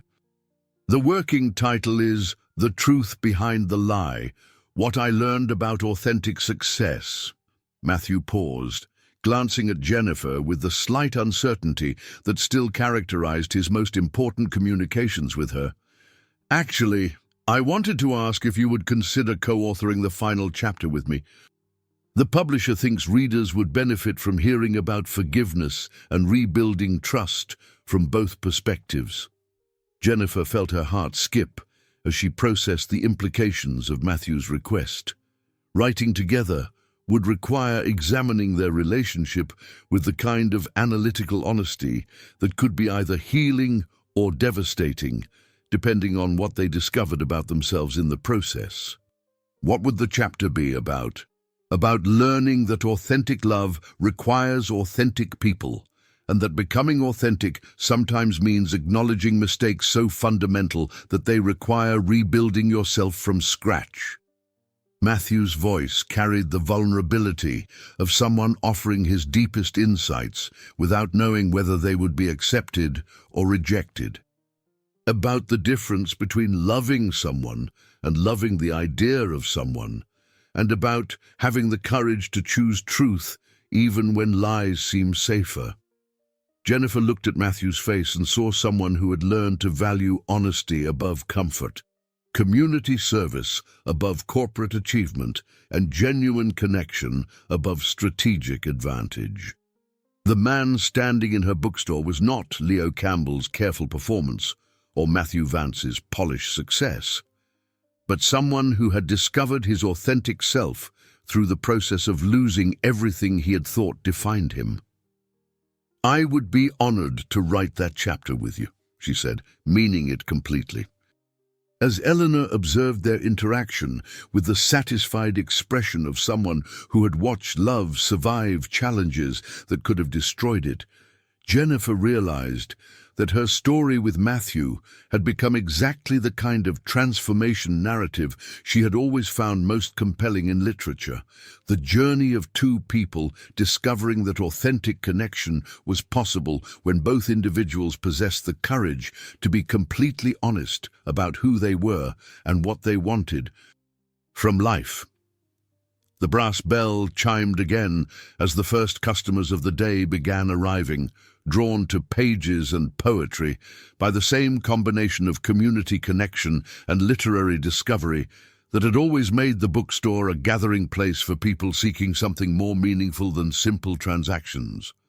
But now Jennifer moved through her familiar routines with the additional satisfaction of someone who had learned that love was not just something she read about in novels, but something she could create in her own life when she found someone brave enough to choose truth over comfort, authenticity over safety, and genuine partnership over the easier path of loving alone. As she helped customers find books that might change their lives, Jennifer realized that her own story had become one of the transformation narratives she had always believed were possible. The tale of two people who discovered that the greatest love stories are not about finding someone perfect, but about finding someone willing to become worthy of the love they hope to receive. Outside her windows, spring continued its ancient work of renewal, promising that growth was possible even after the hardest winters, and that sometimes the most beautiful flowers grew from soil that had been broken down and rebuilt with careful attention to what was authentic rather than what was simply familiar. The morning sun painted everything in shades of gold and possibility, illuminating a future that belonged not to Leo Campbell's carefully constructed fiction or Matthew Vance's corporate empire, but to two people who had learned that the truth, however difficult to speak and hear, was the only foundation strong enough to support the kind of love that could last a lifetime. 1 year after Matthew Vance first walked into Pages and Poetry bookshop as Leo Campbell, the town of Millbrook was preparing for its annual Autumn Literature Festival with the excitement of a community that had discovered new reasons to celebrate both its traditions and its future possibilities. The festival had always been Jennifer's favorite event, but this year carried additional meaning as she prepared to participate not just as a local business owner, but as a published author. The Truth Behind the Lie had been released 3 months earlier to critical acclaim and commercial success that surprised everyone except Eleanor, who had predicted that readers were hungry for honest stories about redemption, forgiveness, and the courage required to rebuild trust after betrayal. The book's final chapter, co-authored by Jennifer and Matthew, had been excerpted in several national magazines and had generated speaking invitations that transformed Jennifer from small-town bookstore owner to recognized expert on the psychology of authentic relationships. Matthew stood beside the festival stage, adjusting the microphone with the careful attention of someone who had learned to value preparation over improvisation. The past year had transformed him in ways that went far beyond his change in financial circumstances or professional identity. The man preparing to address the gathered community bore little resemblance to either Leo Campbell's calculated charm or Matthew Vance's corporate confidence. This was someone who had discovered authentic purpose through service to others, who had learned that genuine success was measured by the quality of relationships rather than the accumulation of wealth. His work with the library's digital literacy program had expanded into a regional initiative that served 12 communities. His consulting for small businesses had helped dozens of entrepreneurs navigate growth challenges without compromising their values. His writing had reached thousands of readers who were questioning their own definitions of achievement and meaning. "Are you nervous?" Jennifer asked, as she joined him beside the stage, carrying 2 cups of cider from the festival booth run by Mrs. Patterson, whose honey business had expanded into a successful artisanal food enterprise. "Surprisingly, no." Matthew accepted the cider gratefully, his fingers brushing hers with the familiar electricity that had survived corporate battles, media attention, and the careful process of rebuilding trust through consistent honesty. A year ago, speaking to a crowd would have been about managing my image and controlling other people's perceptions. Today, it feels like sharing something that might be useful to people facing similar challenges. Jennifer studied his face, still sometimes amazed by the transformation from the guarded man who had confessed his deception in her bookstore to the open, genuinely confident person who had learned to value authenticity over performance. The past year had not been easy for either of them, requiring countless conversations about trust, forgiveness, and the practical challenges of building a life together when one person's past included very public battles with corporate corruption. But it had also been the most meaningful year of Jennifer's life, filled with the kind of partnership she had read about in novels but never quite believed was possible in reality. Matthew had courted her with the patience of someone who understood that trust required time to rebuild, and she had learned to accept his love without constantly questioning its authenticity. "Ladies and gentlemen," announced Sarah Martinez from the festival stage, "please welcome our featured speakers for this year's Literature Festival, Jennifer Wilson and Matthew Vance, co-authors of The Truth Behind the Lie, speaking on authentic love in an age of deception." But as they walked onto the stage together, Jennifer felt the nervous excitement that always accompanied public speaking, but also the deeper satisfaction of someone who had lived through experiences worth sharing with others. The audience included familiar faces from Millbrook and surrounding communities, but also visitors who had traveled significant distances to hear their story firsthand. "A year and a half ago," Matthew began, "I came to Millbrook convinced that genuine love was impossible for someone in my circumstances, and I created an elaborate deception designed to prove that everyone was ultimately motivated by money rather than authentic connection. I was wrong about almost everything, but especially about the woman standing beside me." Jennifer felt her throat tighten with emotion as she remembered the devastation of discovering Leo Campbell's lies and the slow, difficult process of learning to trust Matthew Vance's truth. 18 months ago, I thought I understood the difference between authentic and performed emotion, between genuine interest and strategic manipulation. I discovered that love makes us vulnerable to deception in ways that have nothing to do with intelligence or experience, but everything to do with hope. For the next 45 minutes, they shared their story with the kind of honesty that had characterized their relationship since Matthew's return to Millbrook. They spoke about the loneliness that had motivated his deception, the betrayal she had felt upon discovering his lies, the corporate battles that had tested their commitment to each other, and the slow work of rebuilding trust through consistent actions rather than persuasive words. But they also talked about the unexpected gifts that had emerged from their crisis. Matthew's discovery that his authentic self was someone worth loving. Jennifer's recognition that forgiveness was not about excusing harmful behavior, but about choosing hope over cynicism.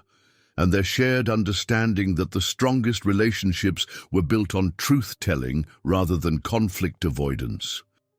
The most important thing we learned, Jennifer concluded, is that authentic love is not about finding someone perfect, but about finding someone committed to becoming worthy of the love they hope to receive. It requires the courage to be completely honest about who you are, what you want, and what you are willing to offer in return. And it requires the wisdom to recognize the difference between someone who is lying to hurt you and someone who is lying because they are afraid of being hurt, Matthew added. The first is cruelty that deserves rejection. The second is cowardice that might deserve forgiveness if the person is willing to do the work necessary to earn trust again.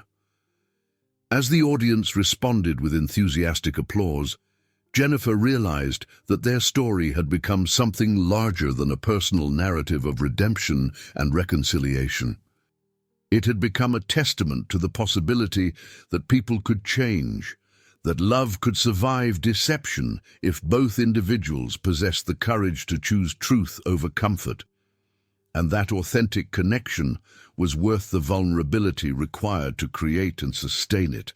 After the presentation, they were approached by dozens of people who shared their own stories of betrayal and forgiveness, deception and redemption, fear and courage in relationships. Some were couples working to rebuild trust after infidelity or dishonesty.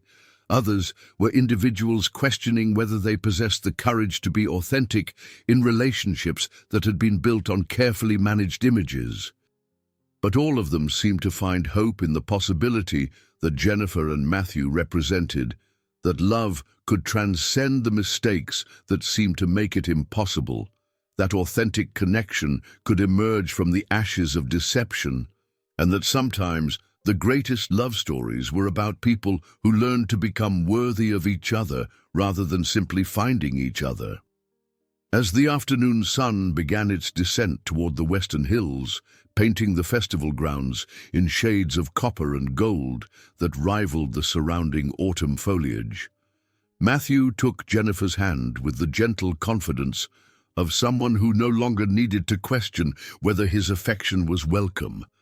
"Thank you," he said quietly as they walked through the festival grounds, noting the way their shared story had created connections between strangers and hope in people who had been questioning their own capacity for authentic love. "For what?"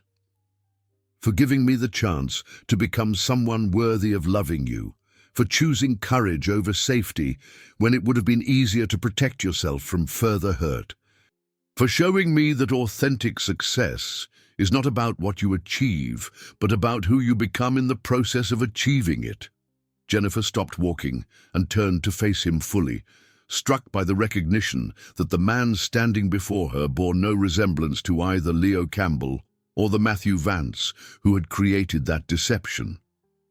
This was someone who had been transformed by love, loss, and the decision to rebuild himself on a foundation of complete honesty. "Matthew Vance," she said, with the mock formality that had become part of their private language, "are you proposing something to me?" Matthew smiled with the kind of joy that comes from finally understanding what happiness actually feels like when it is built on authentic foundations rather than carefully constructed performances.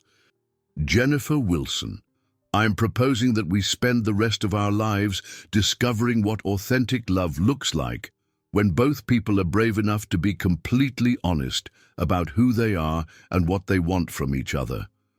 Moi, as he knelt beside the festival stage, where they had just shared their story with hundreds of people, Jennifer realized that this proposal was everything Leo Campbell's carefully planned romanticism had not been: genuine, spontaneous, and offered by someone who had proven his commitment through actions rather than words.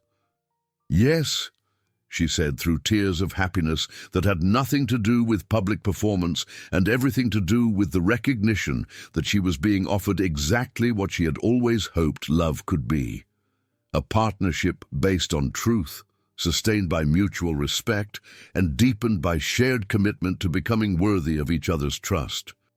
As Matthew slipped a simple ring onto her finger, not the elaborate diamond that a billionaire CEO might have chosen, but a band of gold that reflected the quiet strength of love built on authentic foundations, Jennifer understood that their story had become exactly what she had always believed the best love stories should be: proof that people could change, that trust could be rebuilt, that authentic connection was possible when both individuals possessed the courage to choose truth over comfort.